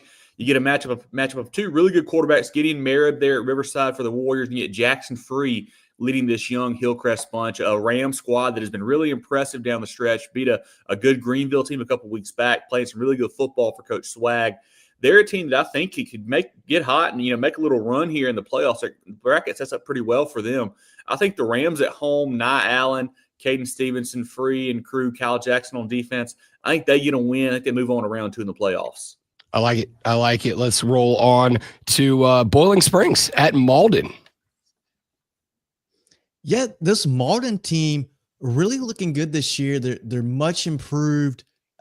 Great to see the Maverick program get back on their feet. They've had a rough couple years, and I think they win tonight. I think they beat Boiling Springs at home, and that's a big deal for this Malden program, not only to get into the playoffs, but to win a first-round game at home. Really, really good positive momentum for the Mavericks. It'll be exciting to see how they build off of this going into next year as well. JL Man is at Spartanburg tonight. This one's a tough one, guys. And for me, again, I love covering high school football. I love shining a light on players. I love extra football. But I think there's a situation where we might have too many teams in the playoffs, especially in the first round. I mean, I think JL Man won one game this year. So I think we know how this one is going to go. Spartanburg's been kind of up and down this year. They're a good bunch. I don't think they're title contenders, but I think they win this one easily. Like what Coach Smiley's doing at Man. They lost a lot from last year's, really, really good team. But the Patriots did not have the best of season. I think it comes to an end tonight, and we'll see how Spartanburg performs in the playoffs. I like it. All right, let's keep rolling on. Let's go. One of my favorite scrappy little teams in the upstate, man. I've enjoyed following this team. Blue Ridge at Wren. I like this Wren group. I got to see them in person last Thursday. They actually lost to Westside in that game. But like you said, Rob, they don't quit fighting, man. They want to run the ball. They want to get after you, and that's what Coach Freight's bunch certainly does. Blue Ridge has had a solid season this year. I think they're 6-4, so above 500. But Wren, a little too much firepower. I like Carson Bryant a lot for them. Muntu Brown got banged up. I'm not sure if he's back or not at the running back spot. If he is back, has a good chance to set the Wren single-season rushing record if he plays in this ball game. But I think Wren, even without Muntu, too powerful offensively, too explosive, and they're just eyeing a potential second-round rematch with Westside next week if they can get there. So I know the Hurricanes want to get to that game again next week, so I think they win tonight. Chapman at Southside Christian to wrap up the area's playoff debut weekend. Yeah, I'll take this one. I mean, Chapman, Southside Christian. I mean, again, it's kind of the same thing. Chapman just has not had the season that we're usually accustomed to seeing. But this Southside Christian bunch we talked about it on Tuesday on our show. It's going to be difficult to kind of judge going into the playoffs what they're going to be. They have been very up and very down, which is typically not what you want in a win or go home situation as we enter the playoffs here. I do expect them to win this week. Do not know what we're going to get a mixed bag for the rest of the playoffs, but it should be a very interesting game. Would not be surprised if we're talking about this one next week and Chapman won this game. That's just how much of a roller coaster the Southside Christian bunch has been. I like it. All right. Week 1 of the playoffs underway. I don't know or care if you were ready or expecting this, fellas. We're doing it anyway. John Epps, will start with you. Then we'll go to Gerald. Then we'll go to Kev. Playoff predictions. You can give us winners. You can give us state champs. You can give us any thoughts you got. But talk to me about your expectations for these 2025 high school playoffs. I'm going to give you 2 things, and both from the 3A bracket. I think it's going to be interesting to see how this Belton Honeypath team responds.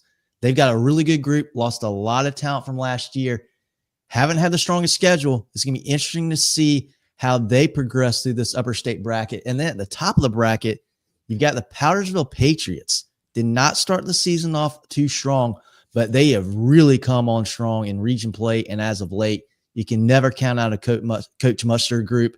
They're going to be really fun to watch. I know they're at the top of the bracket. To me, they're still a dark horse because they haven't really gotten talked about a ton throughout the regular season. I like it. What you got, Jarrell? Going to 5A. For me, I think it's always fun when we talk about playoffs in the state of South Carolina is who can contend with Dutch Fork, especially in that 5A D1. Is there a team here? We talked about some local, teams having some bye weeks in Dorman and Burns. Can they put it together in a Burns team that we think has all the talent in the world, poised to potentially make a run, but can they do it? But who can challenge Dutch Fork? I think that's the greatest challenge, or the best question that I have going to the playoffs, and I really hope to see if we can have that, especially from an upstate team. I like it, Kevin. Yeah, 5A Division II is intriguing to me. Greenwood getting a bye, a team that we like a lot, got one of the better athletes in the state, Tristan Lewis at quarterback there. How far can he take them? They've been a group that's, I think, just lost one game. It was kind of a freaky game to TL Hanna. Can Greenwood get hot, make a run? They got a big matchup potentially with Northwestern in round 3. That would really be the key to that run, it seems like, for them. Then also want to mention the 4A bracket, Daniel. The Lions, a team that is just, just so consistent over the past 5, 6, 7 years, man. Just have not lost a region game, I think, in 7 seasons. I think they're 35-0 in region play. Win region again. And you think back, Rob, to everything they went through this offseason, all the controversy, all the storylines. Coach Stone in his first year has put it together. This group, 9-1. They're 1 loss to a big 5A program. They're poised to make a run, just laying in the weeds there in 4A. How far can they do is going to be a lot of fun to follow. I like it. All right, and last one that we'll ask the fellas before we let you get ready for a high school Friday night around the Upstate boys. Just because, obviously, they're off this week, but we are the home of Burns Rebels football. Man, I am looking at the upper state bracket that they get to play for. They catch a bye. Dutch Fork, who have obviously kind of become a bit of a dynasty, is on the other bye on the other side of the bracket. Burns catching the winner of Rock Hill and Spring Valley, Dutch Fork versus the winner of Malden Boiling Springs, and then the winner of that upper side will take on the winner between Burns, Spring Valley, and Rock Hill. So I'll just make this one simple. Thoughts from all three of you. Is there a path to the upper state championship for the Burns Rebels? I'll go first. I mean, they have tons of talent. We say it every week. Segura and Harris and Hopkins on defense, and they have the talent to make a run. The just consistency has not been there. So I'm going to say I don't see how you beat Dutch Fork without playing your A++ game in round 3. And honestly, that round 2 matchup, if you get Rock Hill, that's not a cakewalk either. Coach Bullware's bunch can really do some things on offense, can give you some problems. So you have to be careful in round 2. I just don't see how this Burns team can put it together to make that deep of a run this season, Rob. I respect it. John? Yeah, I echo what Kevin says. I think they got the talent to do it. And, hey, if you want to play everybody's favorite game of the transitive property, Burns played Irmo really tight early in the season. They played a really good game, and Irmo was toe-to-toe with Dutch Fork last week. The talent's there. It's possible. First step, they got to get by Rock Hill. That's going to be a tough game. Rock Hill's a good group. Burns, I think, should win that game. But then they've got to come out in Irmo. If they get by Rock Hill, they've got to play their best game. They've got to play their best game, and they got to catch a break or two. Now, that's possible. We're talking about high school football here. There's a lot of variables. There's a lot of things that are possible. It's certainly a chance. And, boy, if you do get by that game, you're sky high. You think you're untouchable after that. You got all the confidence in the world, and that's a dangerous thing with 17, 18-year-old kids. Ain't no doubt. Jarrell. Yeah, I think this is a year I think Burns could do it because there's every few years, and we say this, and it never happens. It feels like I want to say they've won 8 out of the last 11 state titles, which is nuts to think about when we're talking about Dutch Fork. But Burns has gone on a run like that previously as well. But this is a year where you kind of feel like Dutch Fork maybe is a little bit vulnerable. They're not as strong as some of the dominant teams that we have seen in the past. But you just cannot, at this point, bet against Tom Knotts. In the playoffs, I made the mistake of doing that last week, thinking that Irmo was going to beat them, and that did not happen. So it's going to be tough. Like the boys have said here, if Burns does want to do it, they got to play their A++ game. Like John mentioned, they should have beat that really good Irmo bunch earlier in the year. If they had, some kicking game that went their way, they would have won that game by a couple scores. So it's a Burns team that's talented enough to do it. Can they do it? That's the biggest question mark. I would say no at this point. I like it. All right. I will ask you and one of you to give me 30 seconds, but we got a text that ask about, and I'm reading this because of a typo, but the fort in, I'm going to assume it's Fury, but they typed the fort in, they typed in the fort in Furries, and I've never wanted to see a high school team lose before until somebody called them the Furries. So, John, Rob, that's actually the game we're going to tonight. We got Fountain Inn, the Fury, hosting the Emerald Vikings. Oh, there it is. It is the first home playoff game in Fountain Inn football history. This is a newer program. I think it's just their third year playing varsity football. So Coach Nichols has done a fantastic job there, man. Sam Holliday, one of the better quarterbacks you'll see, doesn't turn the ball over. Really an electric dual threat there for Coach Nichols' Fury bunch. Going to be a fun game. Going to be a fun atmosphere over in Fountain Inn. These teams are actually region rivals, played to a 35-31 game just a couple weeks back. So we'll see how it shakes out. But I like Fountain Inn at home. I think it's a really cool storyline of what they're getting to do this year for sure.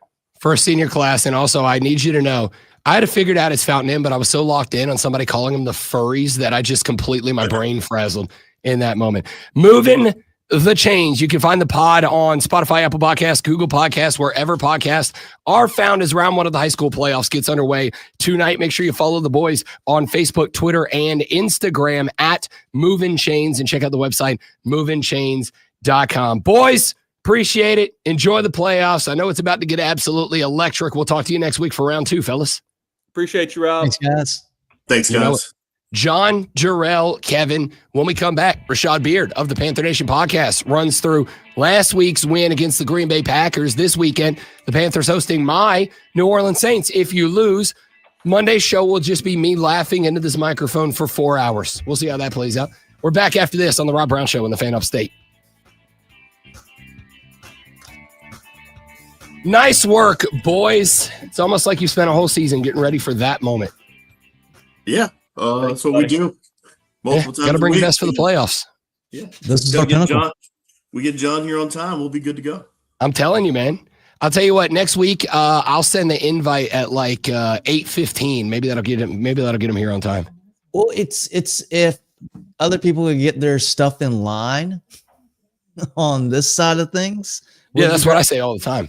Every time something goes wrong, I'm like, man, if everybody else would just get it together, I'd be fine. Exactly. I was ready. Love it. Boys, enjoy the games tonight. Appreciate y'all as always, fellas. We'll talk to you next week. See you guys. Thanks, Rob. Take See care. you guys later Good on. whooping on the nose. Nope. All right, guys, stay right there. We'll get Rashad lined up, and we're back after this.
The Rob Brown Show on your radio. It is the Fan Upstate. Ordinarily, our next guest joins us at 8:40 on Fridays, but kind enough to jump back a few minutes. And Rashad Beard, it's not that we wanted to spend more time with WWE Women's Champion JADE CARGILL live in studio than we did you, but I would say if both of y'all asked me out for dinner, I'm going with her first. You know what I mean? Yeah, and I would too. Shout out to JADE, man. If I get to go after JADE, that's such an awesome. So what a pleasure. What a pleasure. I appreciate it. Man. You know, nothing but A-class celebrities on this show, pal. Dude, she is not CGI'd. She is definitely she is that cut in person. That's amazing. You could see a six-pack through the shirt. It was unbelievable. Yeah, she's shout out to JADE, man. Word. I like it. Rashad Beard joining us here on the show. Let's go with this, pal. Not that both of us last week just kind of worked on the assumption that the Carolina Panthers were going to go up to Lambeau Field and get their asses whipped, but they won the game, Rashad. I don't know if anybody told you yet, but the Panthers won the game on the road at the Packers. Just talk me through this one, because you go look and it's 16-13.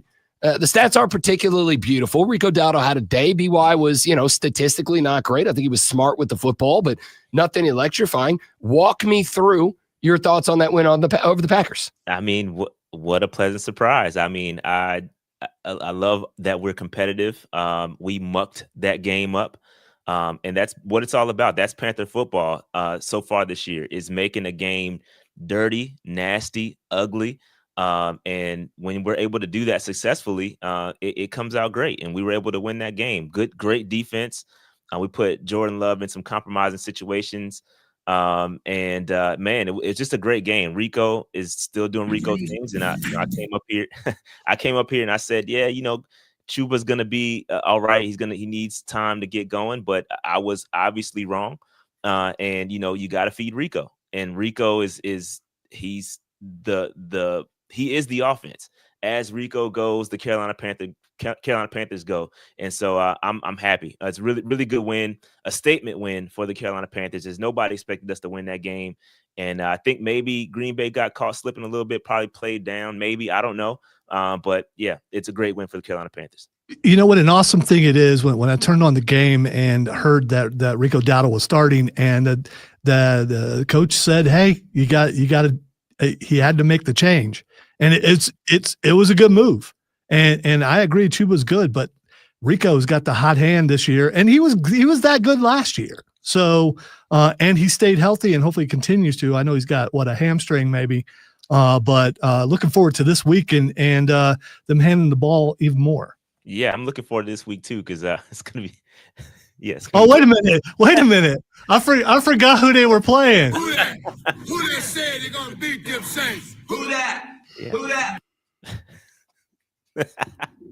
Y'all having fun? Y'all having a good time? Oh, we're everybody enjoying this. Everybody enjoying this. Yeah, we are. All right, cool. I was gonna sit here and just kind of toss you some oops to talk about your team, and now you just got to make it personal. And he did. I did that. That wasn't him. Yeah, no, I was talking to both of you at the same time. All right. So, what do you take from that game? You're playing a one-win Saints team, a team that just switched quarterbacks to Tyler Shuck, a team that just traded their, I don't want to say most talented, because I think it's Olave, Rashad Beard, but I also think Chris Olave's checked out this year. Like, he's just not that dude. Rashid was kind of the most trustworthy wide receiver you have, so there's nobody to take the lid off the Panther defense. I think you can pin the ears back. Like, I feel about this game the way that you felt about last game, which is like, can we just get out of here without embarrassing our damn selves? But I will also say this. 2 games back of Tampa Bay at this point, Tampa Bay looks beatable. The New England Patriots are a 7-win football team. Again, they don't look incredible, but they're a good football team. If Tampa Bay takes the L to New England, Carolina gets the dub, you are 1 game back, and the Bucs are kind of reeling a little bit. Rashad, I will simply say this. This game goes from a game every year that I'm talking smack and whatnot about to this year. It's like, y'all better have expectations for this game, and you better live up to them, because if this game gets away from you, it kind of feels like the rest of the season could follow. Well, shucks, Rob, I agree. Don't you shucks me, you son of a... I agree. I think you're right. I think this is a game that, Stadium, we got embarrassed. We got embarrassed against the Bills. And I talked about I wasn't the Louvre, and we're not the Louvre, and the Bills came in there and robbed us. You know what I mean? So we got to protect the house. We got to protect the bank. And this is, I wouldn't say it's a trap game per se, because I don't believe in trap games. I believe all divisional games are up for grabs, right? So you have to respect the opponent. You don't want to get caught slipping. You don't want to get caught playing down to your competition, because you will get beat no matter who the quarterback is, even Shucks. You know what I mean? So yeah, I think sorry, Rob, I had to. But yeah, I think, again, this is a winnable game. We should win this game. On paper, I think we're going to be able to pin our ears back. Like you said, I think this is a game where our rookie pass rushers can really cut their teeth and kind of show off what they're capable of. Princely's going to be back.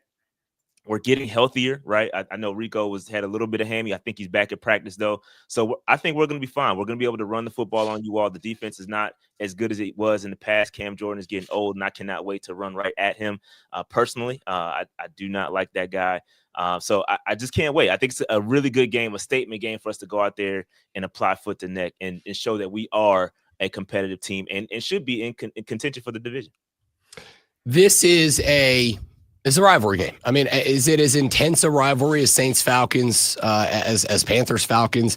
No, but it is a rivalry game. And, it's kind of one of those spots, Rashad, where there's still pride in the Saints locker room. It's not showing up on the scoreboard. It's not showing up in the record book. And especially after you send Trevor Penning out of town, Rashid Shaheed, I would not be shocked to see a few more guys get jettisoned at the end of the year. Honestly, I think Alvin Kamara would have been on the trade block, except he's made it very clear he just wants to be a Saint for life, and he's not going to take anything to go anywhere, or I think he'd have been out there, whatever. That being said, these are the types of games where I hate the cliche, throw the record books out the window, but that's kind of what it is, right? This is the type of game that nobody in New Orleans that is going to have a helmet on Sunday is going to be like, yeah, we're tanking. That's not a thing NFL players do. To win games, you have to win the game, not lose the game. Thank you, Mike. This is kind of one of those games where yeah, you should win. You're the better team. Everything's going in your favor, but you better come out and play disciplined football and get it right, or they can shock you. And again, I don't think that while you're in a good spot, you're 2 games back, a real good opportunity to make that 1 game back by the end of the weekend. It's also the type of game, Rashad, that if you are not playing disciplined football, they'll sneak up on you. They sneak up on you. It kind of kills you for the rest of the season. Yeah, I don't know that. Yeah, I agree. I don't know that it'll kill us for the rest of the season per se, because I do like the way that the Panthers bounced back against the Bills, right? We could have mailed it in after we got destroyed by the Bills, but they bounced back and they fought a very, very good, hard fight in Green Bay to get the W. So I don't know that it's going to destroy our season. I think this team is resilient. I think they're showing that week in and week out. I think they believe in Canales. They're playing well. I think they're starting to get a little bit of confidence in them week to week, a little bit of swagger. The locker room feels a little bit different. Things are good in Carolina, man. And it feels good. I'm going to be honest. This is kind of rare territory for me. I haven't been able to feel this way in such a long time.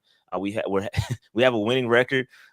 Potentially could be 2 games above 500 after this week. And I'm trying to take it 1 game at a time without getting ahead of myself. I'm sure the Panthers themselves feel the same way, right? We don't want to get too far ahead of ourselves, get too confident, because like you said, we could get smacked in the face and get shucked by the New Orleans Saints. You know what I mean? So we don't want that to happen. So I like that one. We got to go out there and definitely show up and not take anyone lightly, because it is a division game for sure. I like that one a hell of a lot better than I like all shucks. Yeah, I've learned some. I don't know why I didn't think of this stuff because usually, I don't know if you knew this, I'm kind of a smart aleck. Mm-hmm. I cannot believe that I didn't think of all this. Rashad has taught me 2 now. So that's unfortunate for me. Which yes, it is. Unfortunate for me. Rashad Beard of the Panther Nation podcast with it for a few more minutes here on the Rob Brown Show and the Fan Upstate. Listen, let me be real clear. When I said the rest of the season, Rashad, I didn't mean in terms of up and down of the team, getting dubs, whatever. I'm talking about you guys are a bona fide playoff contender right now, right? This is a bona fide playoff contender. Now, do I think the Panthers are ready to make a run to the Super Bowl? No. Do I think you're inside the best 3 or 4 teams in the NFC? No. But I do think that making a run just to get into the playoffs, which I think would require you to win the NFC South. I don't think there's a wild card spot for anybody in the division, but you win the NFC South, it changes everything. It changes the attitude in the locker room. It makes you much more of a free agent destination when you get to the offseason. There's a lot impacted I've had a couple of people, why would you care about going to the playoffs if you can't win the Super Bowl? Well, because there's all these other intangibles that come along with it. My point here, I think, Rashad, is a loss to the Saints here, especially when you still have another road trip down to New Orleans on December 14th.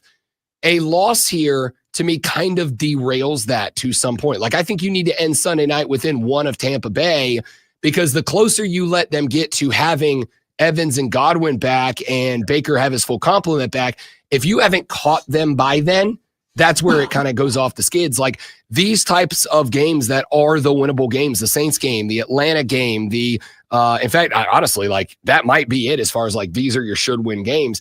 You don't have the margin of error to let those go if you want to win the South, if for no other reason than to make yourself be able to in the offseason say, hey, we're a playoff team, so Trey Hendrickson, why don't you come on down? Yeah, no, you're right. You're right. I do believe that you got to win the games you're supposed to win, and maybe sneak a couple that you're not supposed to win, like the Green Bay game for sure. So I think at this point we're playing good football. I think we can compete with anybody, we can beat anybody, and anybody can beat us. You know what I mean? It's one of those. Again, it's one of those things where I'm not trying to get too far ahead of myself and claim that we're a playoff team or going to win the division.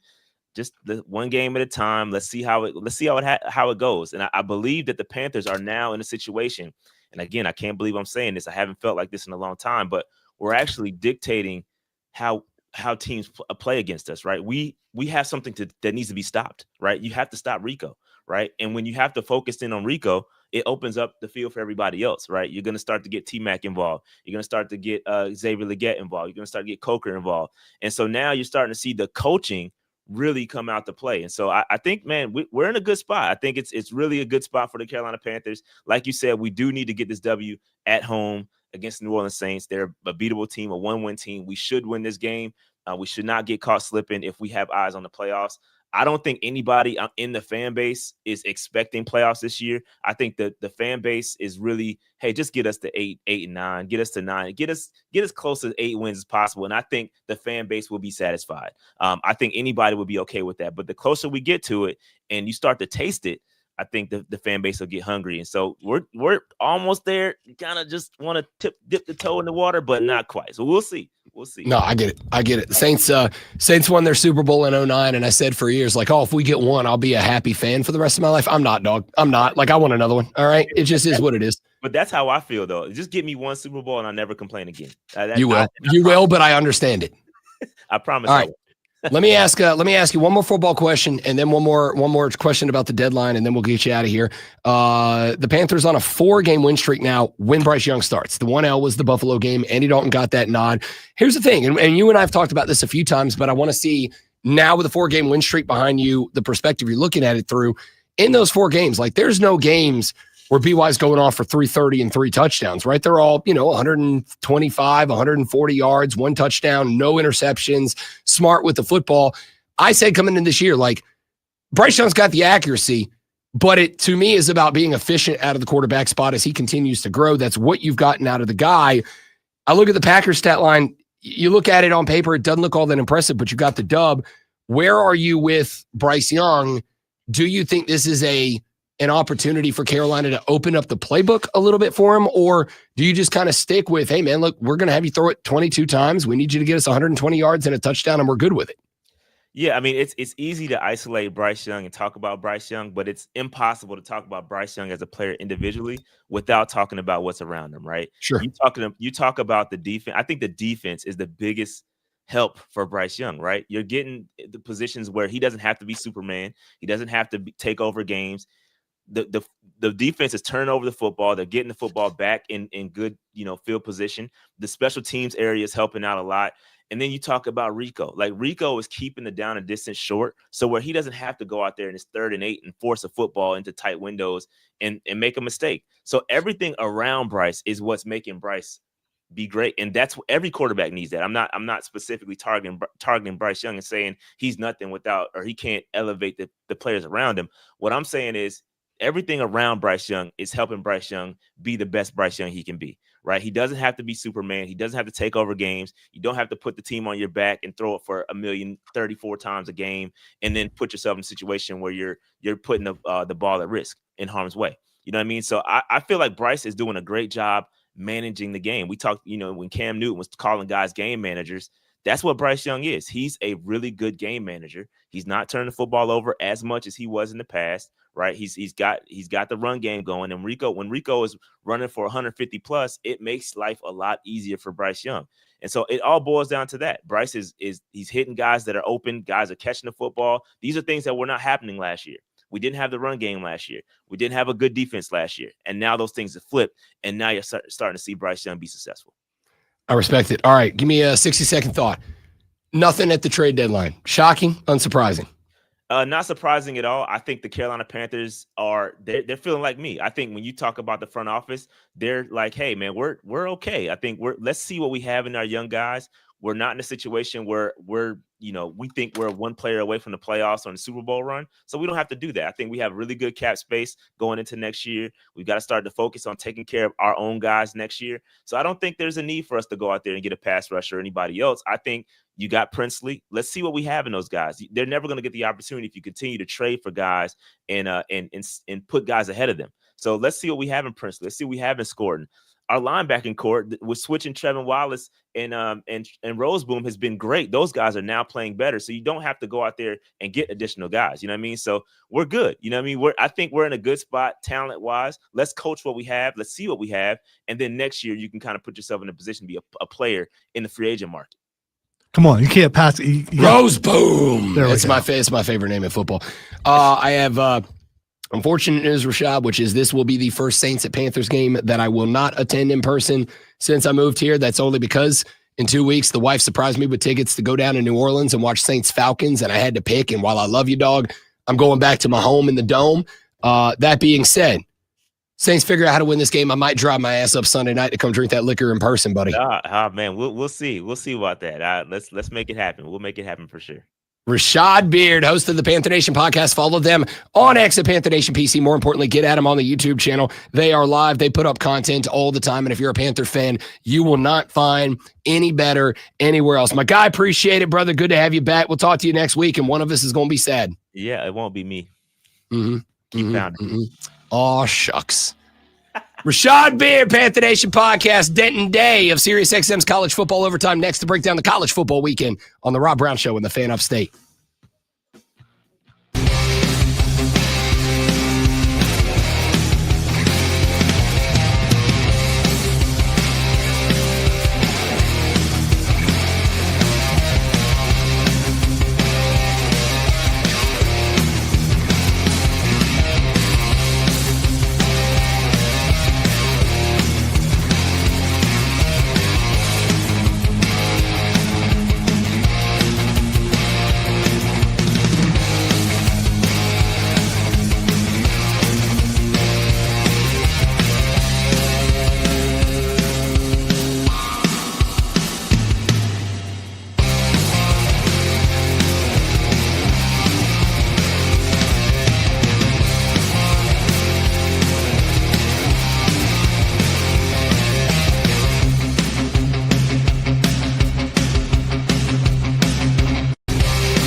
The Rob Brown Show back on your radio. It is the Fan Upstate.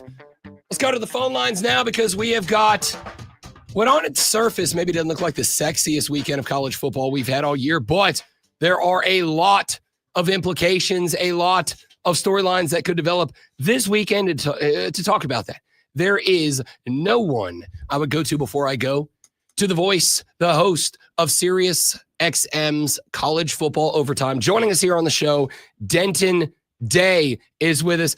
Denton Day, how does it feel to be the second most incredible person on the show so far today? Yeah, I was told that you guys had JADE CARGILL on, and I am very, very jealous. I would love to have JADE CARGILL on, so I will gladly take the silver medal when she is getting the gold. She did bring the gold, by the way. She brought the belt with her. Still has Tiffy Times plates on the side. Still pretty badass to sit like 2 feet away from the championship, you know? Did she let you hold it? No. In fact, she actually said, she did not say specifically like, I don't let people hold it. But she was like, I don't like people touching my baby. Like she's full protective of that belt. It's not a joke. She's really excited to have that championship. Yeah, it was cool. I like it. I love someone that's committed to it too. Oh, to the bit, buddy. All right, Denton Day joining us here on the show. Let's get into some stuff. We do have an interesting game tonight with the USC Trojans. Interesting in that, Denton Day, it's not an easy one, but there's a path to the Big Ten championship for the USC Trojans under Lincoln Riley, a guy who last year it was like, is he the dude or ain't he the dude? They're favored by 14.5 over Northwestern. I'm inclined to believe that they will hit it, but more importantly, there's not a lot of room for error for USC at this point. What is this football team? They are not going to do what you were just alluding to, but they probably will win tonight, right?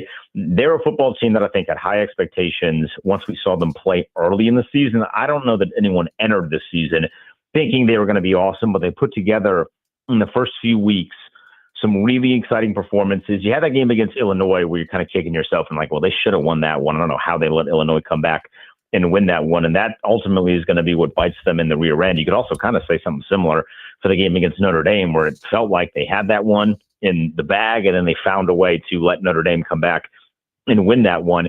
They're good. Like they're a team, Rob, that it would be exciting in a normal year and maybe still this year to watch them on a bowl game on like December 30th. Right. It's a fun bowl game. It's not a massive bowl game, but it's a fun bowl game. And you're like, we're going to bet on this one. So we might as well flip it on. We're not doing anything, just kind of getting ready around the house for New Year's Eve. That's kind of what they are. I don't think that they're a great football team, but I think they're a fun football team. I don't disagree with that. Let's move on to another team that is a bad team, and that is Penn State at the crib hosting at number 2 Indiana. The Hoosiers right now, we talked about this last week, Denton Day. I'm with you. I think they are one of the teams that I say that absolutely is a national championship caliber football team. No room for error in this one. They pretty much cakewalk to the end of the season at 12-0. Penn State on the flip side at home, 14.5 point dogs.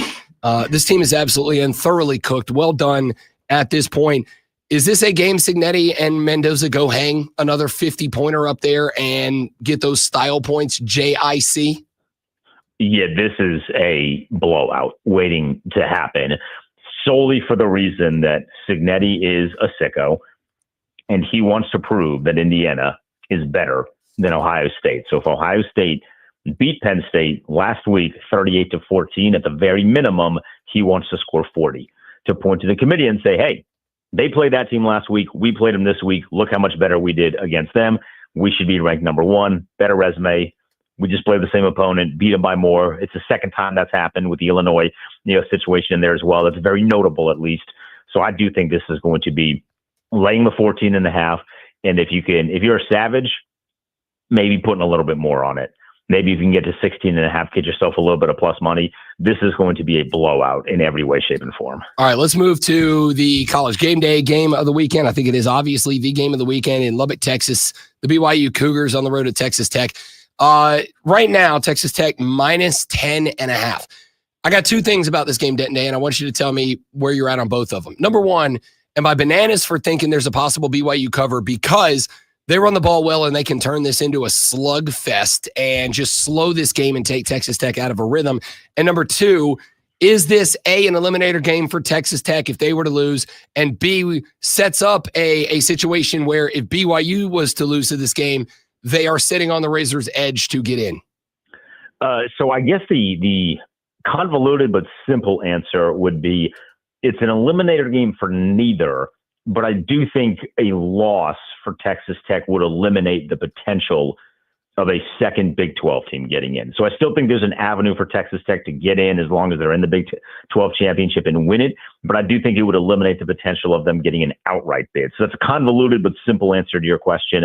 So I fell for this a bunch last year, Rob, where BYU at the end of the year, when things were getting down to the wire, had a bunch of weird lines. Like Colorado was favored to beat them. I think it might have been Kansas State was favored over them. There was a bunch of weird lines. And I was just, hey, this is my process.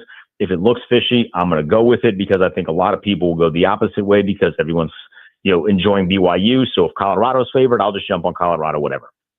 And then BYU crushed them every single time. So I'm skeptical about how I want to play this one because this is the same thing that happened in 2024.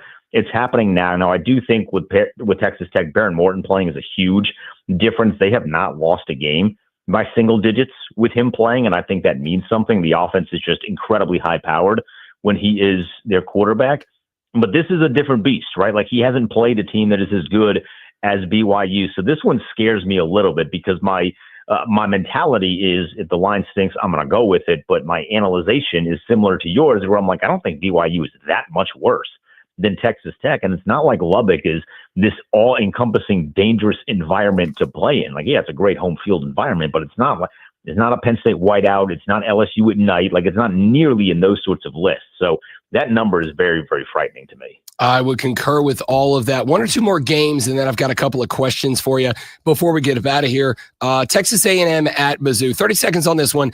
This one is weird to me. Texas A&M favored by 6.5. They're on the road, but Mizzou going with a third string, I believe, true freshman quarterback. Sometimes that day you look and you go, I don't think we need to deep dive the analytics here. This one feels like one to me. Texas A&M also trying to prove that they are worthy of a top 4 spot. Aggies by a lot, right? Aggies by a lot. They haven't given me any reason to think that they would stumble against this Missouri team. They're great on defense, and Marcel Reed makes a lot of plays, so Aggies by a lot. Oregon at number 20, Iowa. I like the Ducks by a lot, favored only by 6.5 in this one, but we all know what Kirk Ferentz and the Hawkeyes do of just trying to slow you down and making the game gritty, ugly. Oregon doesn't have any room for error anymore either, I don't think, being outside of the Big Ten title picture. Yeah, I like Oregon to win. I do not like them to cover. I think Iowa keeps it close. Dante Moore was not good last week on offense. And really since that Indiana game, you started to see a little bit of cracks in the armor offensively for Oregon. So I do think Iowa, not a great offensive team in their own right, but a good defensive team. I think they keep it close enough to cover, but I still like Oregon to win. All right, let me throw a couple of questions for you from the outside looking in.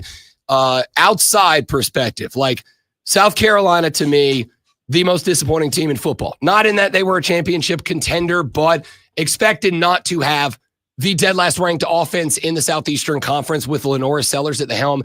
I put it squarely at the feet of Mike Shula. I put it squarely at the feet of Shane Beamer not being willing to move on from him early and give the team a chance to rescue itself. Wildly disappointing, but after they get drilled this past weekend, they do let Mike Shula go. What do you make of that situation and how it played out, A? And do you think that this is a spot where South Carolina maybe talks Lenora Sellers back for one more because the draft stock slipped so much? I don't think so. Not to the second part, at least. I think Lenore Sellers would be best fit to go. What you can't do is become Drew Aller, where Drew Aller could have gone really high, stays for another year, and you want to talk about plummeting, he is plummeting. I still think NFL scouts will find some tools with Lenore Sellers that they fall in love with. I'm with you, though. I think firing an offensive coordinator now doesn't really make a lot of sense. The season is practically over in terms of the expectations you would set for yourself. If you knew it was a problem, you got to make that decision earlier. I think Beamer, for whatever the reason is, I don't know what led to the decision-making now versus what wasn't happening then where he should have made that decision, but he missed the boat on that one. They should have made that decision a lot earlier. Denton Day from SiriusXM's College Football Overtime here on the Rob Brown Show and the Fan Upstate. Agree with that entirely. They didn't kind of are where we are. I'm intrigued to see if that offense opens up for South Carolina. Like we saw it against Alabama, 3.5 quarters. That was a tight game. There's a possibility there. Last one, Denton, we'll let you get back to your real life. Clemson loses to Duke. Absolutely a very controversial call down the stretch. I personally think officiating in college football has been atrocious so far this year, but it is what it is. You gave up 45 or 46 at the crib to the Blue Devils. Now there is conversation about Dabo's future at Clemson. I don't think he goes anywhere, or if he does, it's his own decision. Outside national perspective on the Clemson Tigers is blank. So I will amend a previous statement where you said South Carolina is the most disappointing team. I would say Clemson is the most disappointing team. This was a championship caliber team at the beginning of the year, and we're now sitting here in November having real questions as to who is going to be their head coach next year. This has been brutal to the point where I'm in a couple of group chats, Rob, and there were a couple of jokes that were made on should we be on high alert of the potential of a coaching change this weekend if it gets really bad against Florida State. So I think they're in some trouble. I don't know what the future is at Clemson, but this is the first time in years that I do think there's a realistic possibility that somebody else could be leading their program. Whether that's a Dabo thing or a university thing, I don't know. But I do think there's a real potential that somebody else is leading the program in 2026. Florida State, Clemson used to be the ACC crown jewel. Now it's being played at 6 p.m. on the ACC network so that the Nielsen ratings that don't exist don't hurt the conference. Denton Day is a host on SiriusXM's College Football Overtime and on the BetMGM network. He is also just an incredible human being. My brother, thank you very much for taking the time, big dog. We will talk to you next week when we got a little more clarity in the landscape of college football. Rob, appreciate it, man. Anytime, brother. Denton Day, SiriusXM's College Football Overtime, BetMGM network. That, dudes and dudettes, is going to do it for us, Lonzo. It is not going to do it for us. Oh, we're gonna get one in here. We're gonna get one in here. I'm for it. Yeah, we got a little time. We got a little time. All right, the first thing that's Xing is GTA 6. GTA 6 is Xing because Rockstar, the studio that produces the GTA series, has moved the debut of the game back again. Now it is late November of next year. I'm going to say this as a longtime Grand Theft Auto fan, as somebody who doesn't just look forward to that game, but I will tell you in advance, there's already 4 of us that have committed to whatever weekend it drops. We're all taking the weekend off to stay home and do nothing but play GTA online the whole time. This game better be the greatest game of all time. This is like the 7th delay. It was supposed to come out at the end of this year. We are now looking at the end of next year if there's no more delays. Rockstar, you better give us the best GD game of all time, dude. All right, the next thing that's Xing is Liv Morgan. No idea why Liv is Xing. Just type in her name. Oh God. Yeah, no, it's okay. You will thank me. Okay. No, I'm sure that it will listen. There's only she showed up to the sneak peek of Stranger Things final season last night. And I approve. She might as well be Poison Ivy. I approve. All right. We got time for 2 more. Actually. Sure, let's roll. All right. The next one that's Xing is Piggly Wiggly. Okay. I don't know why it's Xing. Here's what I'll tell you. I grew up not but a couple of blocks away from a Piggly Wiggly. Piggly Wiggly used to kick so much ass. It might still. There's just, I don't even know where one is anymore. I think there used to be one over on like Haywood and now it's gone. I don't know. But it used to be the absolute best. Yeah, there are a ton of Piggly Wigglies in South Carolina. Oh, I know. Including one in, I believe, Honeypath. The reason why it's trending is no one knows. I think they just like the name. No, listen, it's one of those, it's a good, when you get a chance to say Piggly Wiggly on the air. Yeah. It's also one of those things that like there are these things about the South that when you talk to people from outside of the South, they're like, that's a thing. And I don't know how to explain to people that did not grow up around the corner from a Piggly Wiggly that not only is Piggly Wiggly a thing, but it was a really dope thing back in the day. All right, last one. Dana White is Xing. Dana White's Xing because TKO sucks. And no, he's Xing because there are some fighters who've come forth and said the mob offered them money to throw fights. I did see that. So it's a big deal right now. Yeah. Listen, there's about to be a bit of a reckoning. Also, ESPN is closing down ESPN Bet. Yeah, they're done. Now they're done, but that's because ESPN is now partnering with DraftKings, so we're just going to take over everything for ESPN. At the same time, I can't imagine that's not to some degree with the NBA stuff going on. I can't imagine that's not to some degree ESPN being like, okay, we want to divest ourselves a little bit. Like we don't want to have direct control over it anymore. I don't know. We'll see. All right, that's it. Thanks for being here, guys. Hope you enjoyed the show. If you didn't, it's your own fault. Come back on Monday because we'll break down the weekend. We'll have NBA talk, NHL talk, and of course, college and pro football. Y'all have a great weekend. Don't drink and drive. I'll punch you in the face. See you back here Monday on the Rob Brown Show in the Fan Upstate later. No, look at the TV screen. Oh, you missed Kevin. No, I saw it. Good. I have never seen that. That was great. Thanks, Austin. You still haven't sent me that picture, by the way. Yeah, we got a little busy there. I know. I want to, be able to prove that it. Well, That there's happened. video, I know, but still. All right, dudes, we got a jet. Austin, thank you very much, buddy. Jim, who else was up in here? The meow is not. It's not retired. I just thought the crying worked better there. Y'all have a great football weekend. If you're going to the show tonight, enjoy it. If you're not, cool. Talk to you Monday. Have a good weekend, guys. See ya.